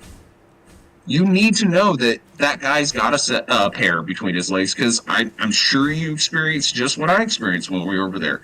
There were dudes who straight up hid behind sandbags and barriers. Dude, we had a guy who first fucking took firefight. off. He was done. He left. He was like, I don't want to do look this. at Bergdahl, dude. Yeah, Bird-Doll, like fucking from Blackfoot Company. Perfect example. Bo Bird-Doll. Yep. He got hazed too much, which I believe from that time frame, because I showed up literally 2 months to that unit after that whole experience happened, so they were starting to figure out that maybe they were doing it a little too extremely. Yeah, I got there whenever they Because came back from that deployment. My squad leader was his fucking team leader. When did you get to Alaska? February, I want to say, of 2011? Yeah. Okay, so you got there the year after me, because I got there on February 10th. Yeah, I did, because you were, where were you? 'Cause I went from the FDF platoon, and you were at HAC, right? And then I went to... Well, by the time you would have shown up, I was already in Scouts. Yeah. And then I went straight to the FTF, and then whenever I was getting divorced, I went to HAC with you. Yep. Yeah. And then from there, I went to Blackfoot Company, and went out to Churgutal and sat out there. Yeah, because you went to Churg, they made Team Hatchet, because they had an extra platoon of MP, so they stole one Comanche in that MP platoon, and they made Team Hatchet, and we went down to Boritana. Which, dude, I don't know if you've been on Google Maps or Google Earths in the past, since we pulled out of Afghanistan, they finally declassified all the cops. What? Yeah, you can zoom in on all of them now. Whoa, I'm gonna take Churgutal! They're not photoshopped anymore. That's dope. Yeah, dude, because I thought I was going crazy there for a couple years. I knew I was on the fucking grid of where my cop was, and it was just a bunch of fucking rocks. Yeah, it's blank mountains. You're just like, yo, no, I lived there. Yeah, and I'd go on Google Earth and, like, drop down to ground level. I'm like, there's fucking Cobra Hill, there's the Party House Village, there's Bori Kel. I was like, I fucking know I'm standing where my fucking hooch was. Like, digitally, but I know this is where my fucking hooch was, and it's saying that it's the side of a hill. It's funny because I can sit here and look at this map, and people are like, how do you know by looking at this map? I'm like, do you know how the only way I ever got around Afghanistan? And they're like, how? I was like, with a map. I was like, yep. The only way I know, really, if you show me pictures, I'm going to look at a map and like, oh, it's right here. I'm going to be looking and tell you exactly where that picture is on the map. Like, it's hard for people to understand, I guess, how we used to live. Well, and honestly, dude, remember when you first got to Afghanistan, especially where our AO was? Okay, you're from Texas. There's really not too many mountains in Texas. There's hills. Remember the first time you saw the real Rockies? Dude, when I looked up, I got scared. Yeah, like you had to, you almost hurt your neck bending backwards to see the tops of these fuckers. And ladies and gentlemen, before you say because of you heard Texas and no mountains, we went there from Alaska. We were in Alaska Yeah. climbing mountains, went to Afghanistan, looked at the mountains, and then shit ourselves. Yeah, and like I grew up on the West Coast, so I grew up on the West Coast Rockies. And it was like, yeah, these are big mountains. And then I got up to Alaska and was like, holy crap, my family has no idea that these mountains get these big. And then a couple years later, I show up to Afghanistan, and I literally about shit my pants the first time I saw those mountains. And it was just like, this is unreal. It was Like, devastating. how are they literally twice as big as the ones in Alaska? Yeah, it was Like- absolutely devastating to the soul. Especially whenever you're looking, you're like, we're climbing that today. You're like, wait. How many days Yeah, do we have? And they're like, hours. And you're like, what? Yeah, heads up. 48 hours, we're starting a 5-day patrol to this remote village on the other side of those mountains. And it was just like, what? Please tell me we're helicopter, like, we're gonna do spies or fries on our way in. Like, are we gonna do fast rope? Please tell me fast rope. And they're like, no, we're walking there, and then helicopter will pick you up at the end. And it's just like, oh my god, We're kill me now. going to die before a firefight happens. That's pretty much what I thought a lot. I thought I was going to Like, just... it's in those rare moments where you're wishing some like little Afghan kid crawled out the front gate in the middle of the night and put a toe popper, and you're the bastard who walks point. Yeah. I remember... I don't know how to do it now, but I remember sitting on my cot, because we didn't have a bunker at the time, taking incoming mortar rounds, looking at the guy across from me, who was Mark McElroy. And I was like, man, I hope this one just takes my leg, bro. Yep. I don't want to walk up that mountain That's anymore. weird, dark thoughts, man. Yeah, and it's crazy. It's like, it's hard to tell. Like, but I hear people all the time now. I was talking my friend Timon, who's here. She was like, well, you need to go outside more. And I was like, but my whole career was based outside. Like, I love climbing mountains, but every time I climb a mountain, I want to put on full battle rattle and fucking be ready to go when I'm in the mountains. It's like, that's a problem I have. And they're like, well, no, you need to go to different mountains. It's just like, no, I was actually like saying, hey, you're going to go outside this wire of a country you don't know, and you're going to live in this civilization in these mountains for 5 days. And you're going to come back here after you completed your mission, walking this entire time through this country you don't know, living out there. And then we're going to go home, and when you get home, everyone's going to go tell you to hike in the mountains. You're like, I do it for really therapy of, like, cognizant behavior therapy, exposure therapy. That's the big reason why I love the mountains, is because, like, people just can't, I don't think they can comprehend how much we spent in the mountains in the country where it was a whole different world. Dude, so Roland's still down in Texas with Jordan, but he comes up every summer, and he spends usually June through August or May through August with me all summer. So we go out fishing, we go camping, we make as much out of it as we can. But when we go camping, I have no problems with camping, because to me, what we're doing is not going out to the field. Yeah. This is glamour. Like, we have nice tents, heaters, we've got totes full of food. This thing's going to be Like, above this is not roughing it. Yeah, we might as well be in an RV as far as I care at this point. But every time they go out for hikes, no, I'll watch camp. Like, I'm good. I don't need to go out and patrol and I don't need to go out and fucking recon the fucking surface of this mountain, because you guys are going to be having fun at going out and exploring. I refined my exploring skills. Yeah, So I it's not fucking fun to stare me at the anymore. I'm fucking working. cliffs and wonder what are the avenues of approach for someone to fucking come at us and kill us while we're walking on this nice little fucking hike. Well, yeah, and I'm looking for vantage point. I should be just sitting there having fun climbing, but unconsciously I'm sitting there climbing on the side of a face that I know I'm going to get the best radio reception on. Yeah. And it's not the best route to be climbing. You know how many And it's just civilians like- out here know Okoko because of me? Jesus. They're like, what are you doing? I'm I like, haven't heard that.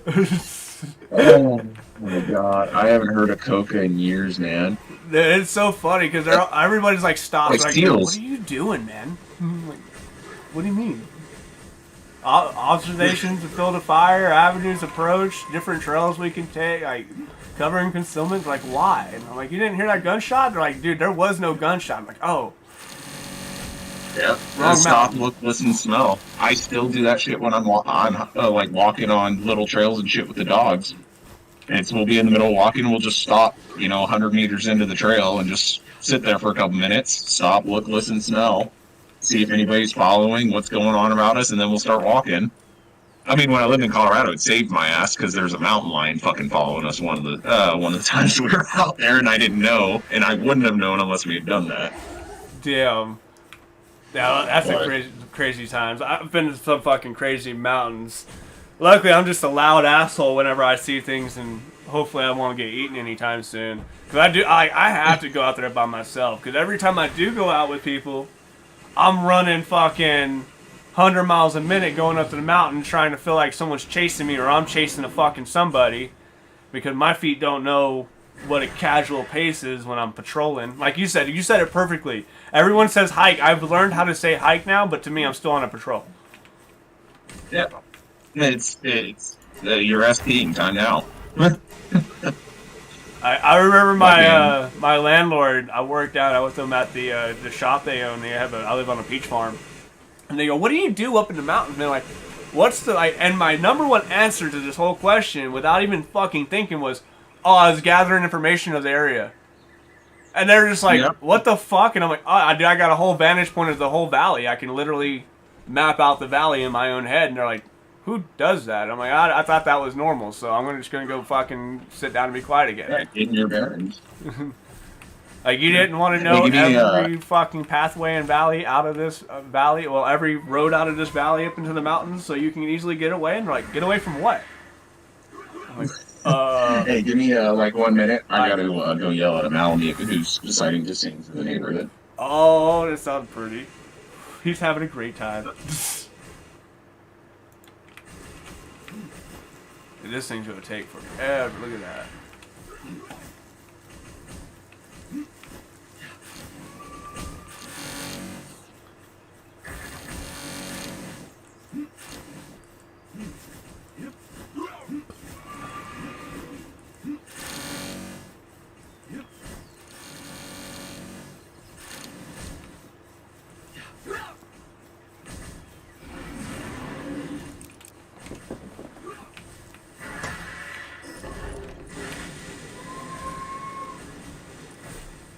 Land of absolute zero. Sounds like you need to work around like this. Oh yeah, cakes. Oh, I'm an idiot. I forgot. But no, so I ended up getting medically discharged in, what was that, 16? Because my second shoulder repair failed. Oh man. And yeah, they wouldn't touch me for a third time, so that's what ended my whole career. I didn't get retirement though. Hey man, welcome back. Cody? Yeah, so go ahead. What's up, Dirty Bite? Yeah, fucking, I remember you getting that surgery after the fucking combative shit when your shoulder fucked up. You're like, I already had it once. I really don't want to do it again. Yeah, the second one failed not even Don't worry about that. 30 days after the surgery. But I found out, dude, so when I went back down to Texas with Jordan, her uncle is the private orthopedic surgeon for the Dallas Cowboys. Oh, really? Yeah. You want to talk about fucking luck, dude. The fact that I had you in my life at that time to meet her and, like, just...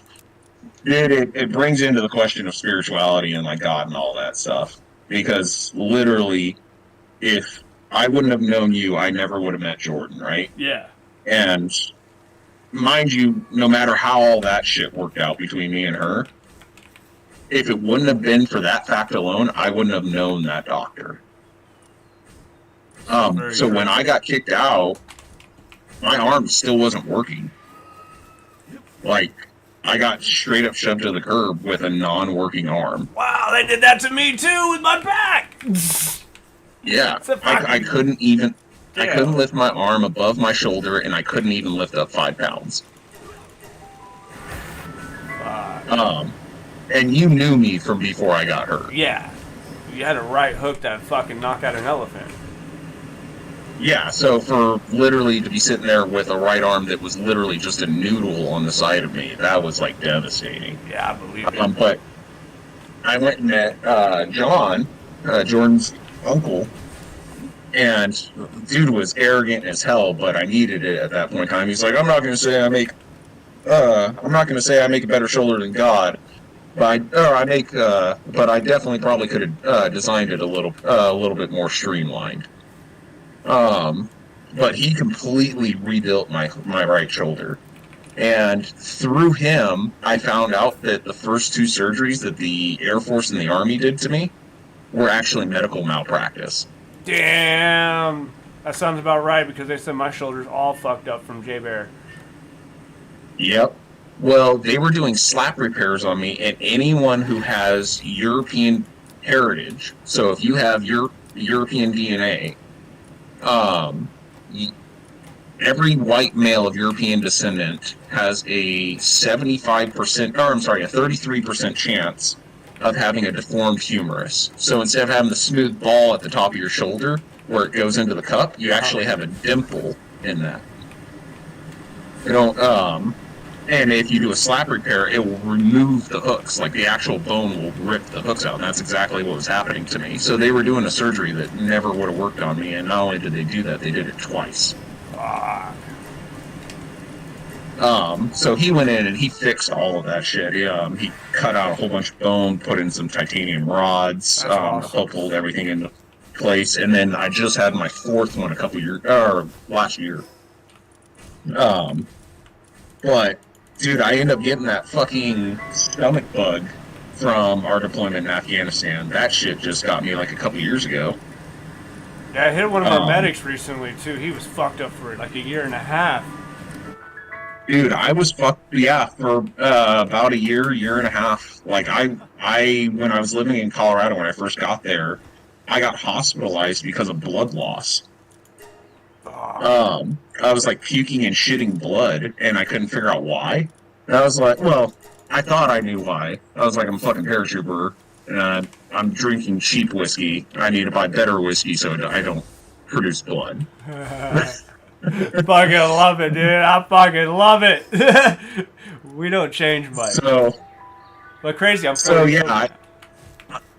I was like, okay, it's just an ulcer or whatever. It'll go away. Drink more. Fucking, you won't feel it. And then lo and behold, yeah, I did have an ulcer, but it wasn't due to drinking because I quit drinking after that. Mm-hmm. Shortly after that, I cut all the alcohol and shit out, and I was getting worse. So they go in, do an emergency surgery, cauterize the ulcer because I ended up passing out due to blood loss, and they rush me to an emergency room, do an emergency surgery, cauterize the burning ulcer, or the bleeding ulcer. It should be good now. They get a couple units into me, bounce right back. Except the very next day, I go down even harder and have to go back into emergency surgery because the VA, when they did the surgery, they prolapsed my stomach. Fuck. So after they cauterized it, they pulled out too quick, and they ended up pulling some of my stomach up through my esophagus. So this sounds like I got a lot of great things to look forward to. Like I've been shitting blood for like since Afghanistan, and oh, dude, I know exactly what's wrong with you then. Yeah, because you got the same shit that I've already talked to like 2 or 3 other guys who had the same issue. It's H. pylori. H. pylori. Yeah, so it's the most common bacteria in the world, but there's different strains of it, and there's so many different strains that they don't categorize them. So literally, almost every, like, was it 3/4 of the people on Earth are infected with H. pylori, but it doesn't do anything. But there's a strain from Afghanistan that can go from dormant to malignant, and it starts replicating and attacking your GI tract. All you need to do is take antibiotics. But you have to get some strong antibiotics, and it's going to take like a week of consistently taking them, because otherwise you'll run into what I ran into. But you take it, and it just burns it out of your system, and you're back to normal, you'll start gaining weight again. Because that was my other symptom that I thought was because of my surgeries, and it was actually because of my stomach. I thought I had lost a bunch of weight because of all of my surgeries on my shoulder, and I wasn't working out anymore. And no, it turns out the reason why I was losing so much weight was because this bacteria was eating everything I put into my body. I was getting like little to no nutrients, and then when it would run out of food, it would attack me. Wow, that sounds way too fucking like. Yo, but yeah, you know when people are talking, you're just like, well, that's what's going on right now. That's happening. Is this happening to me? Like that's not like because it's crazy. Yeah. I stopped drinking. I got pancreatitis when I got out. Mm-hmm. So I got out. Of course, my back. The surgeon told me at Bragg. He goes, "You need immediate back surgery," and I was like, "Awesome." And he goes, "Yeah, you should have had back surgery after Afghanistan." And he was like, "You're completely your spine. I had a fracture in my spine, bulging disc, slip disc, and all this shit." And he's like, "You're gonna go to the VA. We're gonna retire you. You're gonna go get surgery." I showed up to the VA, and they're like, "We don't know who the fuck you are. You're not getting surgery from us." And so I went like a whole year of just saying, "Okay, I'm not gonna get help. I can't use my right leg. My arms are going numb. My fingers are numb. My left leg is going in and out. Like I'm just gonna fucking die here." And so I pretty much drank myself into pancreatitis, and like the whole time I was already shitting blood, and I had sleep apnea, and the doctors were like, "Well, your shitting blood and sleep apnea are from your drinking." And then I always felt tired. I was like, I'm eating, but I'm not getting the proper like brain food. I feel exhausted, like it's from drinking. And so I quit drinking, and now I'm 4 years sober, and I think 6 months ago, it looked like I had a blood baby. It looked like I literally had an abortion taking a shit. And I know stream, you're like, "Oh, this is disgusting." Welcome to the fucking Airborne Infantry stream lives, ladies and gentlemen. Welcome to reality. But I looked in the toilet and I was like, all right, it's time to go to the VA. And I go there and I was like, hey, I've talked to about 6 different Airborne Infantry. All of us are doing the same thing. And that 6 months ago, they told me that it's because of the impact we have when we hit the ground. They didn't even fucking talk about H. pylori. They just said the impact of me hitting the ground so many times probably jolted my body, and this is my life. Dude, so I got the runaround. So originally, I was going to Colorado Springs GI, right? Mm-hmm. So CSGI. And they were telling me the same shit. Basically, like, it's due to my drinking, it's lifestyle choices, blah, blah, blah, blah, blah. So I changed all that, but I was still having these issues. And then on top of that, all these, like, the issues that these surgeries were causing, it was just like, fuck. So I get out of the other side of the surgery, and I'm still losing weight. And, like, when you met me, I walked around between 185 and 195. That was my average weight. By this point in time in 2018, I was 135 pounds. Oh, man. Like, I was legitimately Skeletor. My shoulders were sticking out. I could see into my ribs. Like, I could see my pelvic bone. Like, the wells of my the cavities for my pelvic. Yeah. And it was just like, what the fuck is going on here? Well, they're treating me for all this other crap, and then I moved up here, and I go to the VA up here, and my new primary care is like, well, I want you to see our GI specialist. She's really good, and maybe she can shine a different light on it. She had just gotten back from Afghanistan, and she goes, I know exactly what you have. She was like, take these antibiotics, come back in a week, and we'll see if you improve. So I came back, I didn't improve, and by that time all my labs and stuff had came back, and she was like, well, it is exactly what I said it was, but it must be antibiotic resistance. So I ended up having to stay there for, I think it was 5 days, on IV antibiotics. And they put me on the strongest antibiotics they had, and they just burned it out of my system. No shit, a month later, I started gaining weight again. That sounds nice. Yo, what's up? There he is. Let's go lay down. Come lay down. Oh wait, it's daytime now. Never mind. Oh, you trying to get gay with me already, bro? Did you get the egg? Yeah. But yeah, I've been sitting here trying to fight that whole shit and blood thing. I was like, yo, there has to be something wrong. I was like, I don't feel good. Ever since I haven't been running lately because my body's back to just being destroyed all the time. Like I can't fucking do shit without hurting.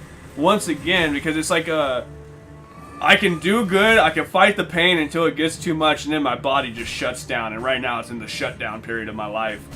And it's just, Yep. I talked to doctors and like, no, you'll be all right. You just gotta fucking do this and this and this. And I'm just like, yo, man, you've been telling me to do this for the last 5 years I've been out, and I just feel like I'm dying more and fucking more.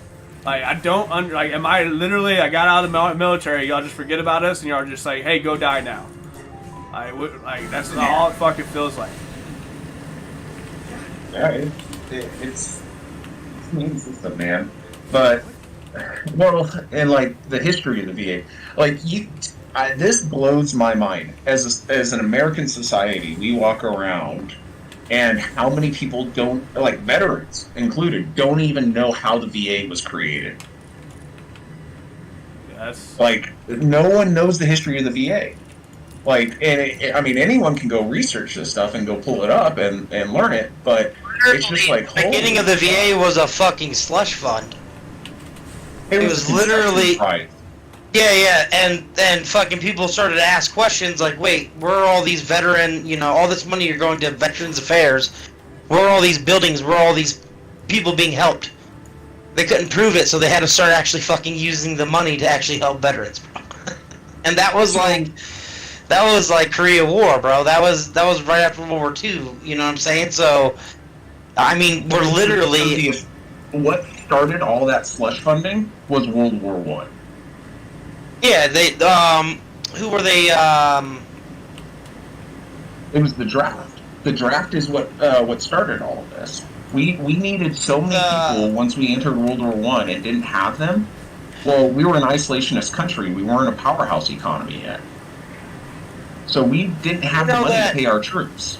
Did you know that Bush's grandfather, Bush Sr.'s father, was one of the big backers of the Nazi Party? Oh yeah, yeah. And the people the guy that he moved all the money through, right? The dude that he was moving all the money through was a dude that was I can't remember what country he's from, but he adopted Barack Obama. So Barack Obama's adopted father I've seen some of that.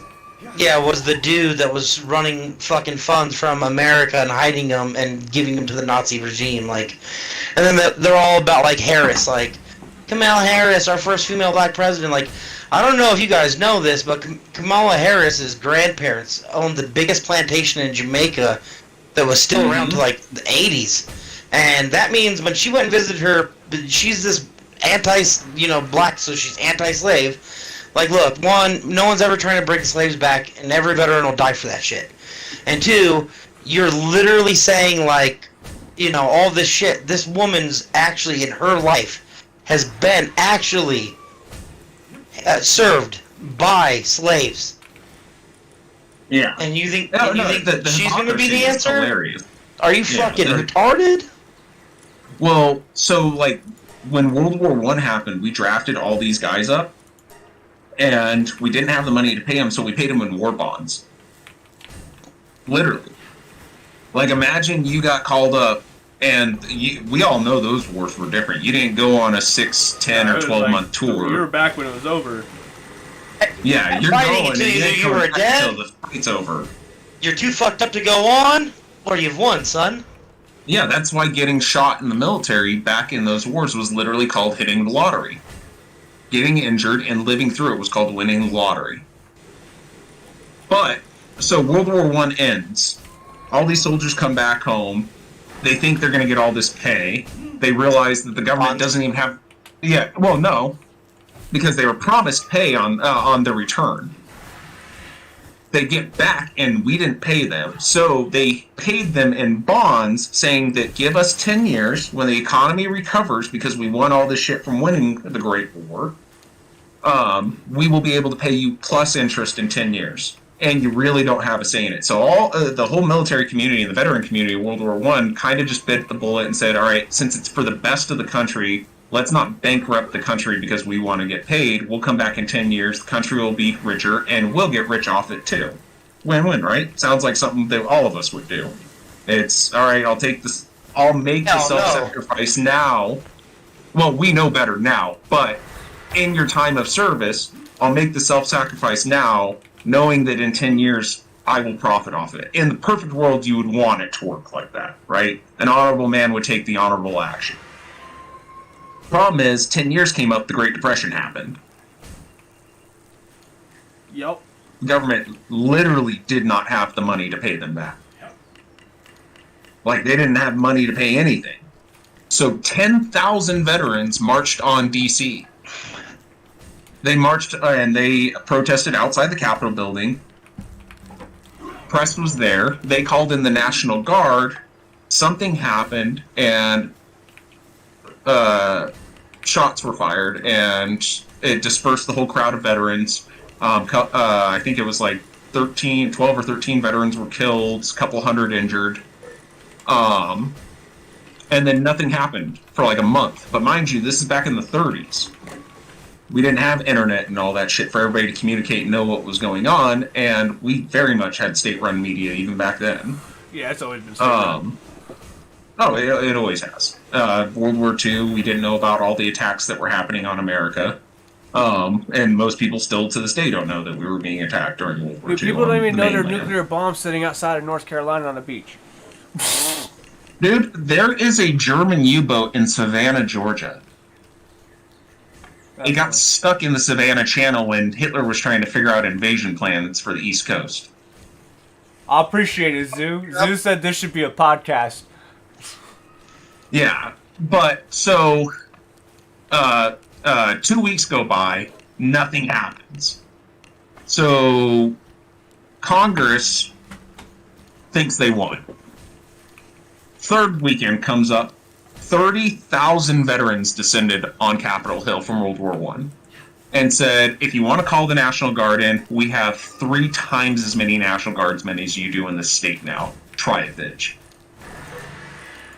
Fuck around and find out. And they made them hold they made Congress hold an emergency session of Congress, and I believe it was 1937, 1938. And what came out of them literally being held at gunpoint was the establishment of Veterans Affairs. They created a new department of the federal government. They would handle all issues regarding veterans, and they issued the first lump sums of discretionary payments to the veterans of World War I who hadn't been paid yet. And that was what you were referring to earlier when people started noticing all these discretionary funds come up.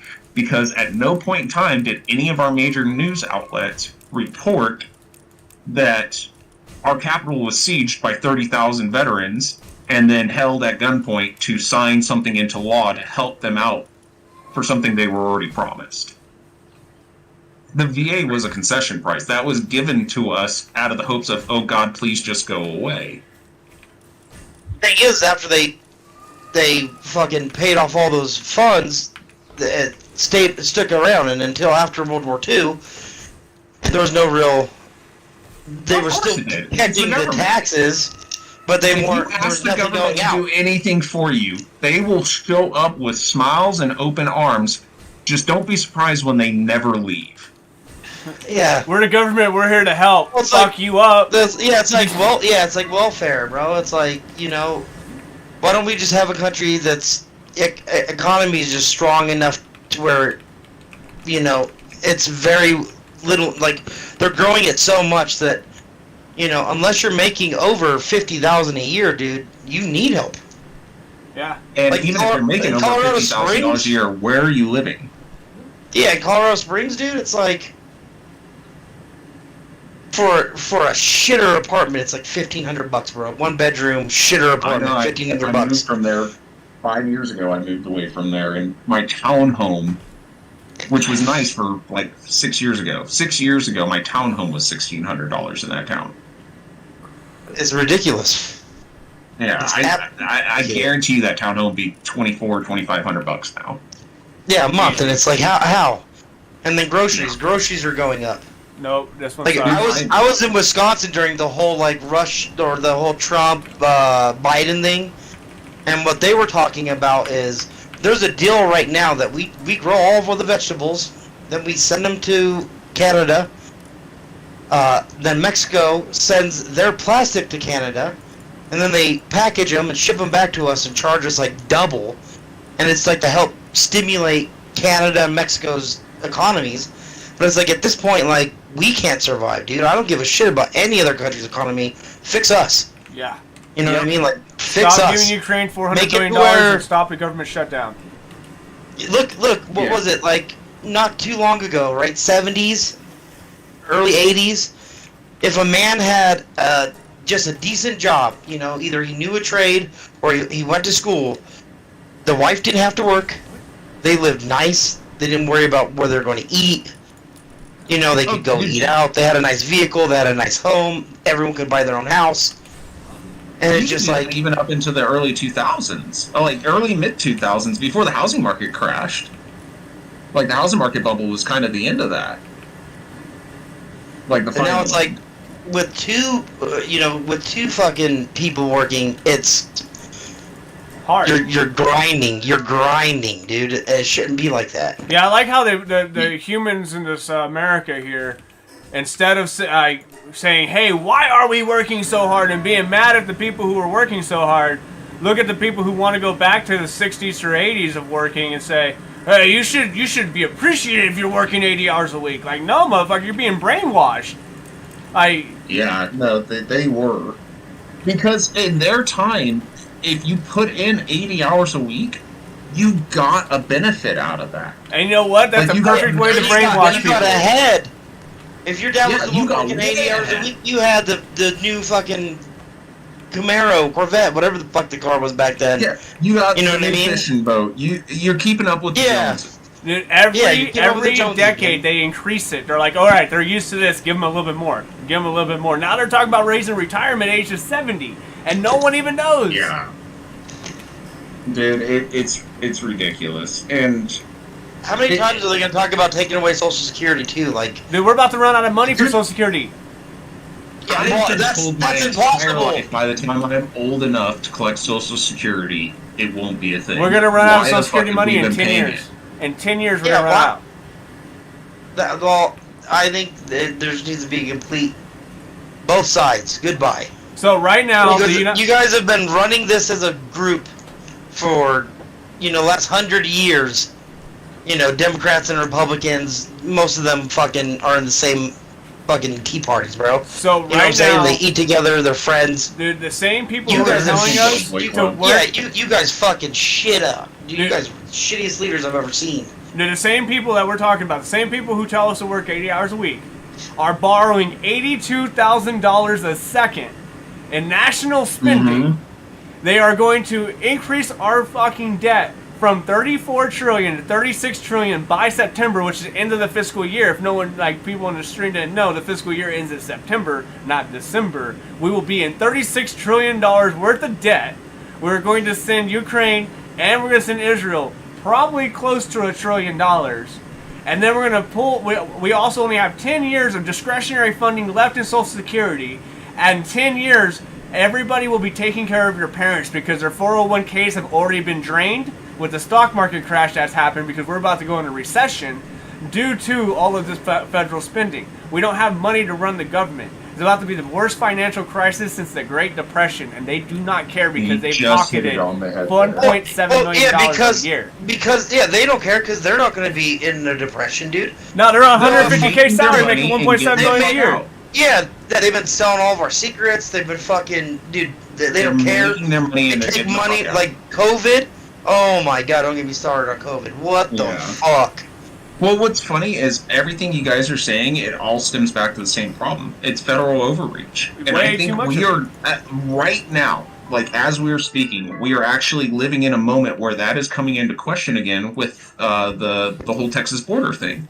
And this comes from federal overreach. The federal government thinks that it can fix everything and it should be responsible for everything, and that is not what we were founded on. Nope. States are states. Biden just knows that There's unless he has a reason our shit ton name- of illegal fucking votes, he has no chance of fucking winning. Well, literally, go back to the basics. So people like to overcomplicate shit. Oh, it's due to demographics or cultural fucking blah blah blah. No, fucking knock all that shit off. We're men. All right, men founded this world, men founded this country, men founded the laws that we applied by, and as much as people want to say it's misogynist, this is a man's world. Yep. Who built your roads? Look Who at built it your through a man's electricity? lens. Who put Black those and poles white. up? The coal workers So- from the 60s weren't women. Yeah, well, Let's go look at it black and white, like as simple as a man can look at things. What is the name of our country? America.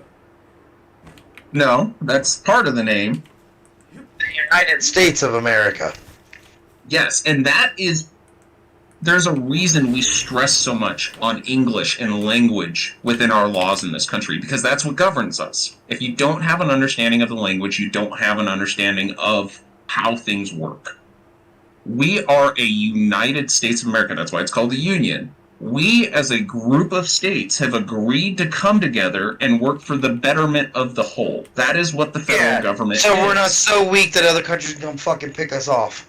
Yes, but at the end of it, the federal government is a representation of the states, not the states working for the federal government. Yep. That is where we went wrong.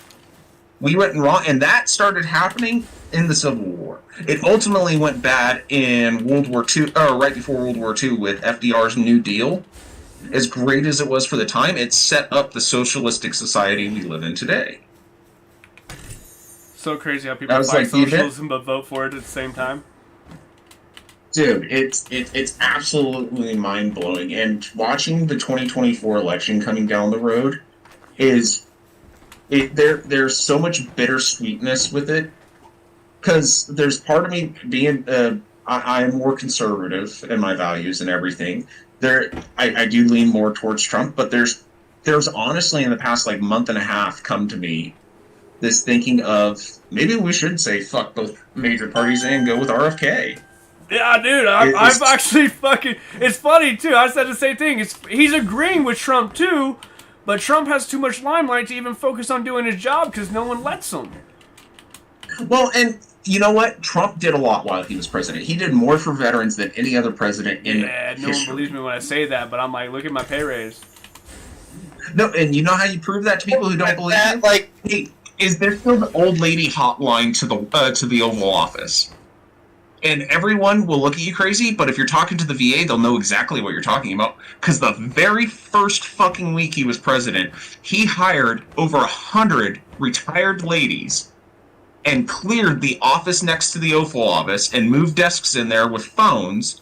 And it was a direct hotline that if you were a veteran who was getting fucked by the VA, screw the VSOs, call the office directly next to the Oval Office. If it is that pressing, and these ladies had basically a rules of engagement, if it met the proper criteria, they walked in there and Trump signed it. Well, not like that. Like, look at, like, the care, right? Before, you couldn't... getting outside care was pulling fucking teeth. Yeah. I mean, months and months and months. And now it's where, if they can't help you within 30 days... someone's going to help you out there, and we got it. Yeah, that fucking choice program. Biden's trying to put an end to it. Yeah, I can't. Yeah. It's so hard for me to get outside care. Once again, as soon as Trump left office, I'm like, hey, I want to go to this doctor again. And they're like, nah, man. It took me 3 years to go back to the same fucking chiropractor. Just a chiropractor.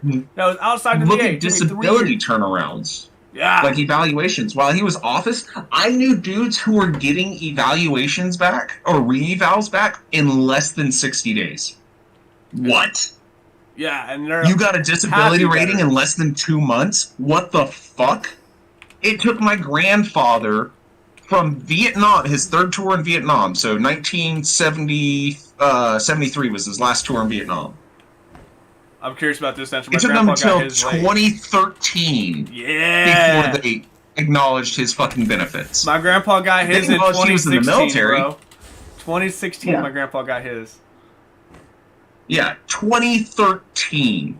Do you realize when that man got his back pay that I fuck lottery winners? They ain't got shit on my grandpa when he got his back pay from that. My grandpa remodeled his whole house. It took them over 5 years to back pay him. Oh, wow. Because they cap out at $9,999.99. Yep. They will not pay you more than that. Fucking, did he go from 0 to 100? He went from... Oh, no, it wasn't that.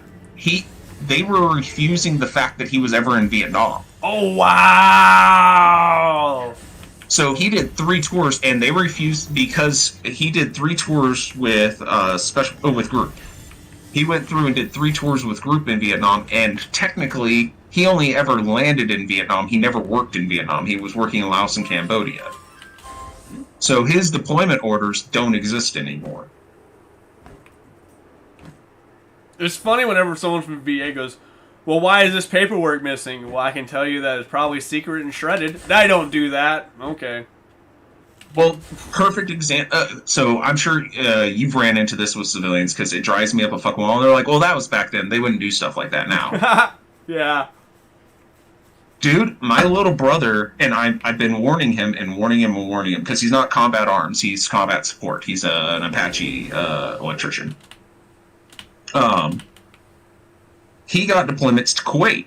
And this is back in 2018, 2009. I want to say 2017, 2018. So he deploys to Kuwait. All of a sudden, I can't get in contact with him like a week after he gets to Kuwait. Like, and we've all been to Kuwait. Yeah. Go to USO. You've got internet access everywhere. Yeah. You got a giant USO with Xbox and PS4s. Oh, and I've seen dudes on fucking unclassed computers sitting there on Facebook. Yeah, you can get the internet with if you go buy a router. Zipper and Nipper, yeah. Oh, no, just sitting there with Zipper and Nipper net. Like, oh, yeah, they got the computers upgrades on now. Facebook. They got their own Wi-Fi and shit. Oh, yeah, they have that too. So, okay, you're in Kuwait, but you're not getting on social media at all. And then when he comes back, he's in MCUs. I was like, if you were in Kuwait, you would have been in Digis. Yeah. Like, what the fuck's going on here? And then he came up and gave me a hug, and I saw his deployment badge. He had a fucking CAG combat patch. I was like, what the fuck is Delta doing in Kuwait? Yeah. What missions were you running now? Yeah, and he was like, oh, I wasn't in Kuwait, man. And I was just like, where were you? And he was like, oh, I was in Syria. And I was just like, you have orders that say you were in Syria, right? Nope. Nope. He's got awards and shit, and he's got other documents, and I am already stressing to him, I'm like, you need to get memorandums or sworn statements from dudes you were with saying you were there, because I know it sounds stupid, but once you get out, no one is ever going to believe that you were in Syria unless you have the paperwork. Yeah, it's fucking crazy. When I was getting retired, like, they had all the paperwork in front of them saying, oh, I got blown up, I had all this, they had all of this in front of me, and they go, this paperwork really doesn't prove it. I had to get sworn statements from guys who got blown up with me, like, yeah, hey, here's my paperwork, Yep. We're right here. Same thing. And like, even if you have physical proof, you still need more. Always need more. You need 18 verifications of forms of ID, you need 3 forms of proof of address, because the government's going to do everything they can not to pay you the money. Dude, what? So one of the MPs and 2 National Guard guys, on top of that 7 Afghan civilians, died the day I got hurt. And they still try to say it wasn't service related. Yeah. Oh, dude. Okay. So my 3rd shoulder surgery that Conway did down in Texas, that really expensive one. Yeah. That was $140,000 shoulder surgery. Woo. TRICARE was supposed to cover it, right? Because it's service connected. They declined coverage because they didn't see how it was service connected. I was still on fucking terminal leave on active duty for getting medically discharged because of a right shoulder injury. And I found a surgeon who could fix it, got them to fix it, and they declined coverage because it was not service connected. That's fucking outstanding. Goddamn, U.S. government is fucking doing its best for everybody. Because I was receiving disability, they said I was already receiving compensation, so it was an elective surgery. Wow. To get the use of my right arm back. You know how they say if you're about surgery. to die, go to any hospital close to you? Yeah, don't do it at a VA. Don't. I was in Dallas. Well, I was in Arlington. I was an hour away from the VA, and so my ex-wife took me to the nearest clinic. And whenever I got to the nearest clinic, they're like, "Hey, you got pancreatitis." They did a whole bunch of stuff there, to fucking MRIs and all that at the clinic, and then they sent me to a real hospital, and I was there all week. someone fucked up the paperwork, and then the hospital said, hey, the VA said you're going to pay this. And I'm like, wait, what? I'm a 100% disabled veteran. I don't pay medical bills. And they're like, no, the VA said you're going to pay this. And I was like, no, I called the VA and said, I ain't fucking doing it. And they try to get all mad at me. I was like, no, like, dude, when I got out, you said, when I'm about to die, I go see these people and they take care of me and I have nothing to worry about. Like, if you want to renege on that, you hand me that SF contract and I'll go right back in and come back out with more money and another 100% disability. Like, we can do this the easy way or the fucking hard way. They're brutal about it. As much as philanthropy can be a good thing, sometimes it can be a detriment, and I live in a state that's like a tiny example of that. But I will have to admit, one of the beautiful things about Washington is that if you are a combat veteran in this state, any, and I mean any, medical expense you incur that the VA does not cover, the state covers. That's pretty dope. And there's no paperwork jumping off involved. roofs, all kinds of crazy shit. Dude, and there's not even paperwork involved. Damn. They literally, they just want to see your VA ID, confirm your that you are a combat veteran, and it's taken care of. Working for Spectrum Internet. It's a Fortune 500 company, so we have full benefits like Blue Shield. And I would go to places and I'd say, build a VA, and the Blue Shield will cover the difference. You know what I'm saying? My copay, they'll pay my copay, or vice versa. I think it was vice versa. The VA will cover my copay, and they just kept fucking it up, dude. They just kept fucking it up, and I realized it was because they just kept going after Blue Shield. Here, do you want half these or most of these? Oh no, you're good. Mm-hmm. Oh, they're gonna try and get money out of Do you have that many? any other source I they have can. some. I don't know how many I have. Yeah. I have 31. We're good. I have 128, dude. Take some. Damn. It makes me laugh because you look at the rest of society and they're sitting there, oh, we need socialized healthcare, we need socialized healthcare. It's like, you realize the only example we have of that in this country is openly mocked every day. But they don't fully comprehend because they think we're lying. Everything that comes out of our mouth is just a fucking lie, or they ain't listening because they don't give a fuck. They need to fucking experience this shitstorm for themselves. Where you at? Well, Egg base. yeah. It's crazy how many people. Yes. I'm done talking to most people because they're just like, oh, you're lying to me. Like, all right, man, fuck yourself. Go find out your hard way. Like, the recruiting station's right what down is there. your Go sign the grounds for paper. that statement? Yeah. If I'm lying, show me your evidence, because I'll show you mine. Because apparently I don't like working for the speaking government out for my- 8 years isn't enough for most of these people. Apparently everything I say is all, oh, well, they would never do that to me, or, we're a normal civilian. We're not. They can do it to veterans. No, they do worse things to y'all. They just don't tell you. Dude, we disappeared brother. a U.S. citizen in Afghanistan. The what? I took the Ozarks out. Okay. 12 hours of straight breeding and not getting what I wanted. I'm gonna let them cool down for a little bit. Makes sense. I want to do this though, even though it's not going to be grand. But what'd you say, Bender? We disappeared. We straight up disappeared a U.S. citizen in Afghanistan. Oh, I believe that. One Comanche was rolling through Tang Tang, Madrasa. And Tang Tang, we remembered because it used to be an English school.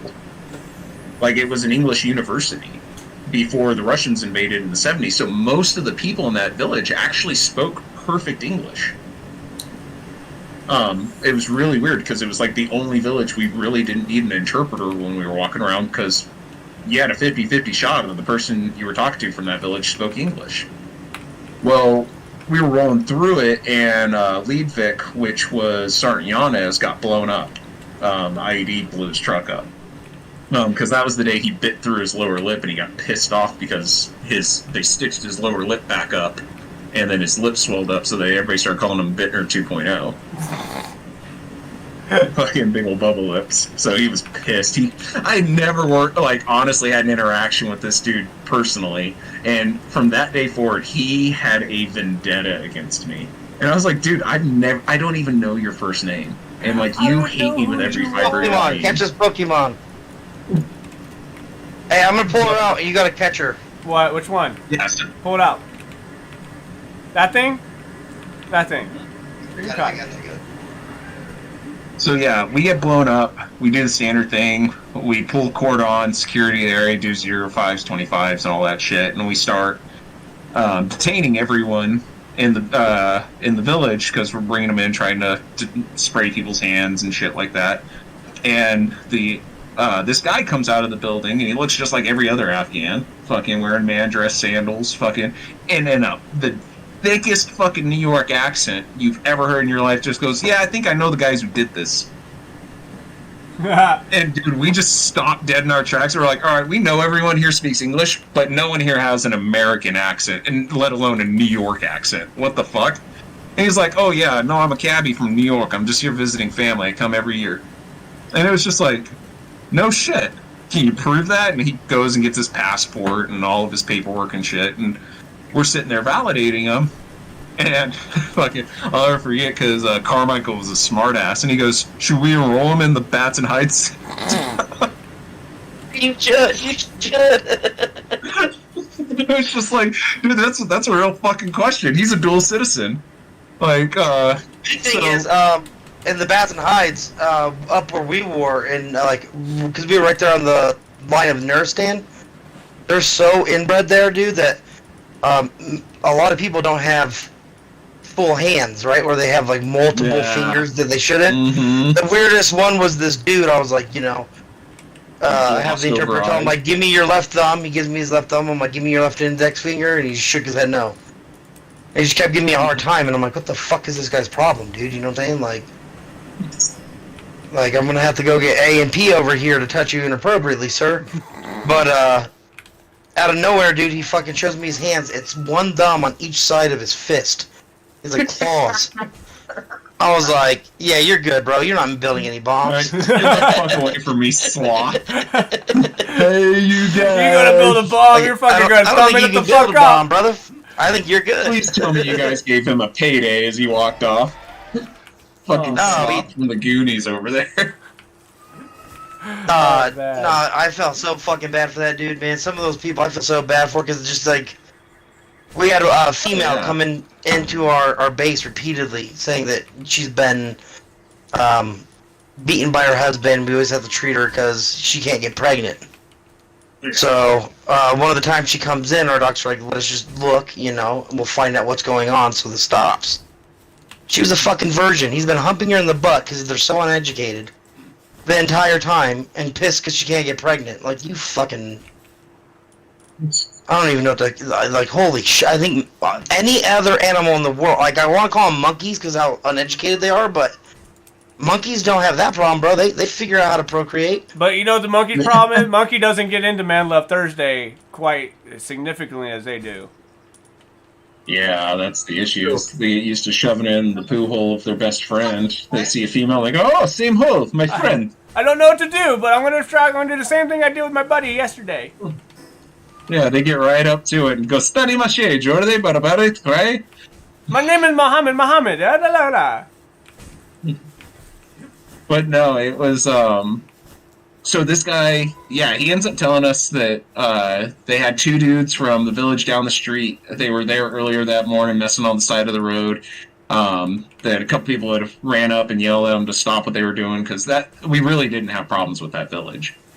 So for us to get blown up in this village was very it caught us off guard. So we roll up to the house. The two kids aren't there, but their uncle is. So we detain the uncle. Basically told him if he tells them where they are, he's not going to get arrested. He rolled over on his nephews instantly. So we end up going down a couple blocks to a different house, kicking the door, and we end up detaining both these guys. And yep, sure shit, they got HME on their fucking hands, and they got the cell phone that they used to fucking detonate it. So literally, you couldn't be caught any more red-handed. So smart. Yeah. Mr. So Mr. we Not bring me. him back. Oh, yeah. We brought him back to the cop. Fucking, they get a fucking Black Hawk ride with some spray painted gunner's goggles, and they get to go fly and disappear to Chatham. Nice little CIA base. And then like 7 or 8 o'clock that night, we get orders coming down from Salerno that we had to go back to Tang Tang and pick up the American who gave us that intel. And instantly, our lieutenant started questioning it because he was like, I'm not comfortable with that. He's like, Afghans, yes, he's a dual citizen. Like, that's like, you're asking me in the middle of the night to go roll up on an American citizen. Yeah, all he has to do is go back to America and we're fucked. Yeah, like, I'm not comfortable with that. And they're like, no, you need to go pick him up because we need to ask him some questions. The CIA wants to talk to him. And what got pitched to us was that they want to pick him up for an informant, basically. They want to interview him to see if he would be a good snitch. So we're still really uneasy. One Comanche gets pulled from it before we SP because Lieutenant Flaherty was still so uncomfortable with it and voicing his concerns that they had the I remember MPs Lieutenant go Flaherty. back He out. was a good moral character dude, and that's why he chose that route. Dude, sexy motherfucker. Yeah, he was. Yeah, hot dude all the way. I'd follow that dude.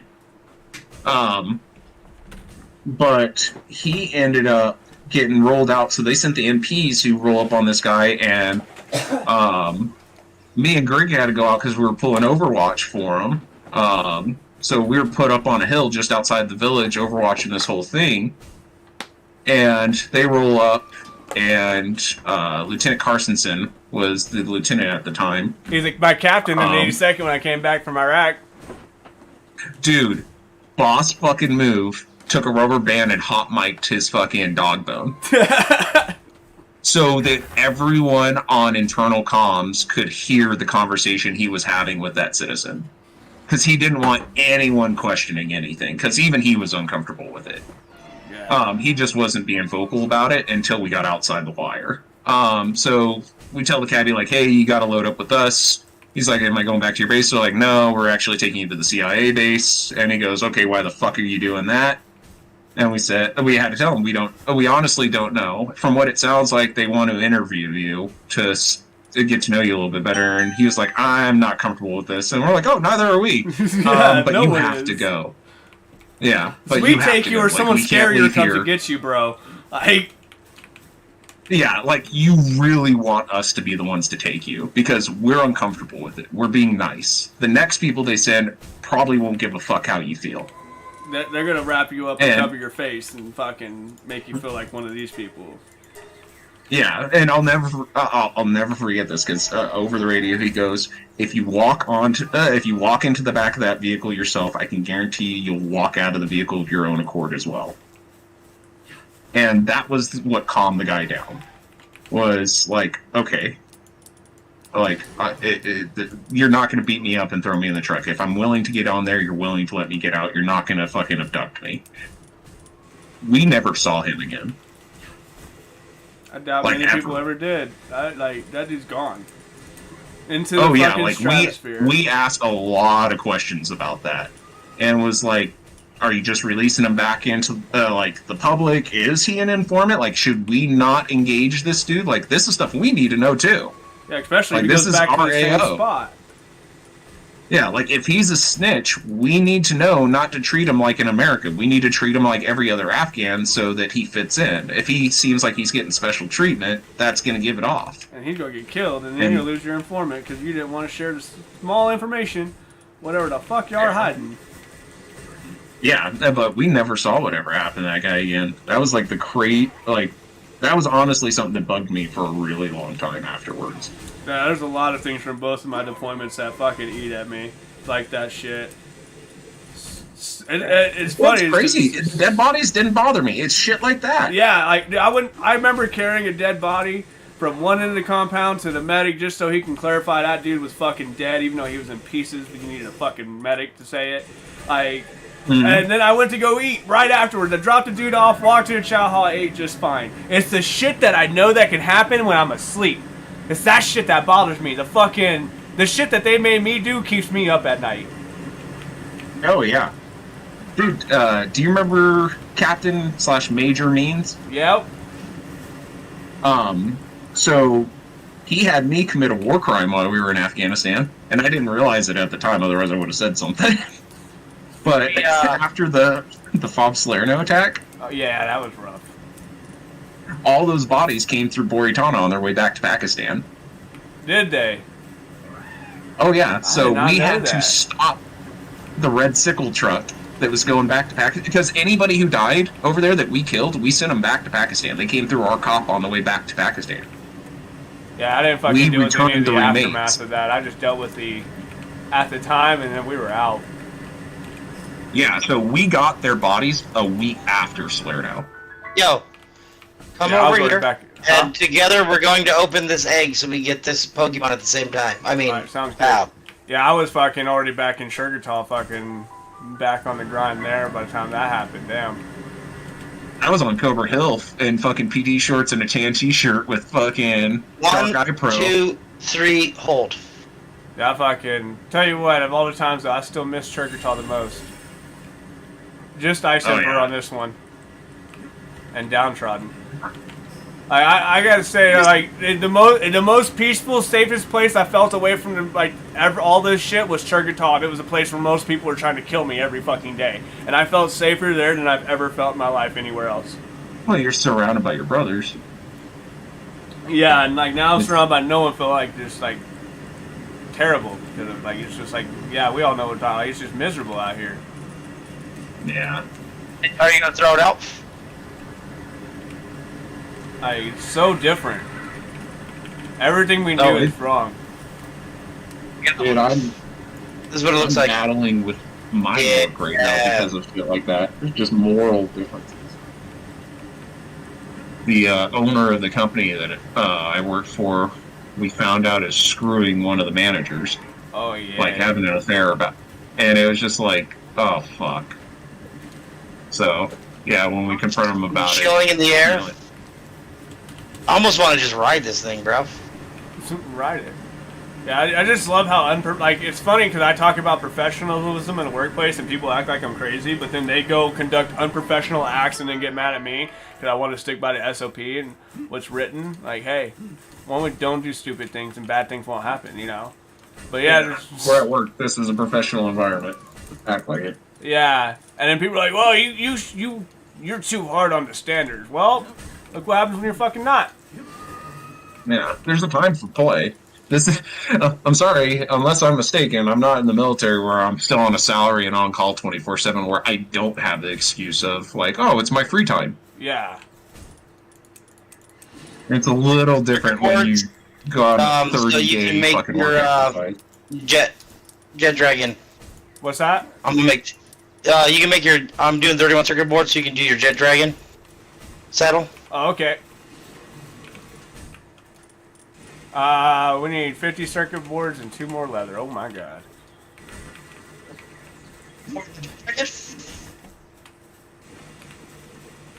I think it's fun. One thing I find funny though, Bender, off the military subject is when I was first meeting you, you had a dope ass PC, and I didn't have even an Xbox. Now I got a dope ass PC. Yeah, and now my dope ass PC's broken, sitting in a closet. I'm actually speaking to you from a gaming laptop. Oh man. Alienware? I know it's painful. No, it's just an Acer. Oh, they're still alright. Oh yeah, the little Nitro series. Go ahead and make it up. I want to see it in action. I'll be back in a little bit. I gotta use the bathroom. Yeah, I'm gonna try to make this potion. Yeah, no, I still have my old that tower sitting in there, dual 980 Ti's and freaking 32 gigabytes of RAM, and that's sitting on a 4770K i7. Fuck yeah. I just need to get a new processor for it. The liquid cooler went out on it and didn't give me any warnings, and it melted my CPU. Oh shit. Yeah, but It was kind of like a fortunate fate thing because right when that happened was right before we bought the house that we have now. So right after we bought this house, I kind of didn't have time for gaming anymore. It turned back into, okay, I got to make as much money as I can to try and A, fix this house up, and B, just kind of get us settled because after my divorce and everything, I legitimately didn't have anything. The only Yep. thing the judge awarded to me was debt. I've learned after my second divorce that that's just normal. Yeah, I really wish, and you would think with my background in the military, I would have known this being an infantryman, but I was not aware that if you leave a state before a divorce is finalized and there's a child involved, it's considered abandonment. Really? And Texas takes that shit real seriously.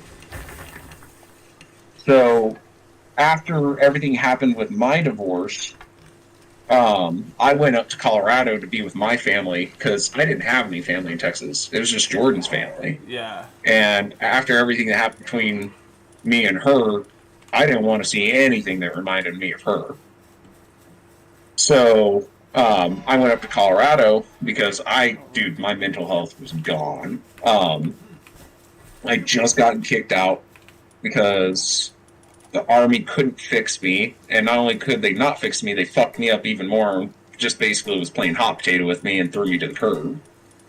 My buddy Do you Zeus said remember that's Sergeant the South Beer? period. Is how they roll Yeah, that. do you remember Sergeant Beer, I think so, yeah. Sounds the very mortarman? He was Sound- from HHC. He was Chris Beer, but he was my best friend up in Alaska. But he ended up getting orders to drum, so his wife and kids stayed in Anchorage because she was a cop for APD. He got orders to go back to Iraq to the area in '03 where he went for the invasion, and literally his vehicle got hit, his Humvee got hit with an IED. He was the only survivor. Fuck. So he was having some serious mental health issues with going back to that area of Iraq. And I remember because he confided in me about that, and Chris was such an asshole. Like, it caught me off guard that he was complaining about this stuff. Like, I was like, yo, literally, you're the last person in the world I would have expected to have emotions about this sort of stuff. I thought you were Mr. Hardass. Well, he came back up to Alaska to surprise his wife and kids before he went back to Iraq. She wasn't home. They have the iPhone thing, so he follows her and finds her squad car sitting in downtown Anchorage, and she's in the backseat of her squad car riding her partner. Yeah. So he confronts her. They came to mine and Jordan's apartment at the time. Jordan and Shiona went into the bedroom. Me and Chris went outside to smoke and talk. And Chris just broke, man. Like, I'd never seen a man break like that before. Even in combat. Like, I'd never seen somebody emotionally break like that. Dude, women do that too. Oh, family can do that to you. Yeah. So, yeah, he fighted me. I told him, I was like, hey, man, if you want to, fuck it, just let her take your truck. You can stay here with me and Jordan tonight. Da-da-da-da-da. He goes home, says, nah, fuck that, blah. Wake up the next day, I'm coming home from work, I'm picking up KFC, and I get a phone call that he was dead. So, and we didn't know at first if she shot him or if he killed himself, because he was shot in the side of the head with her service pistol. Oh, fuck.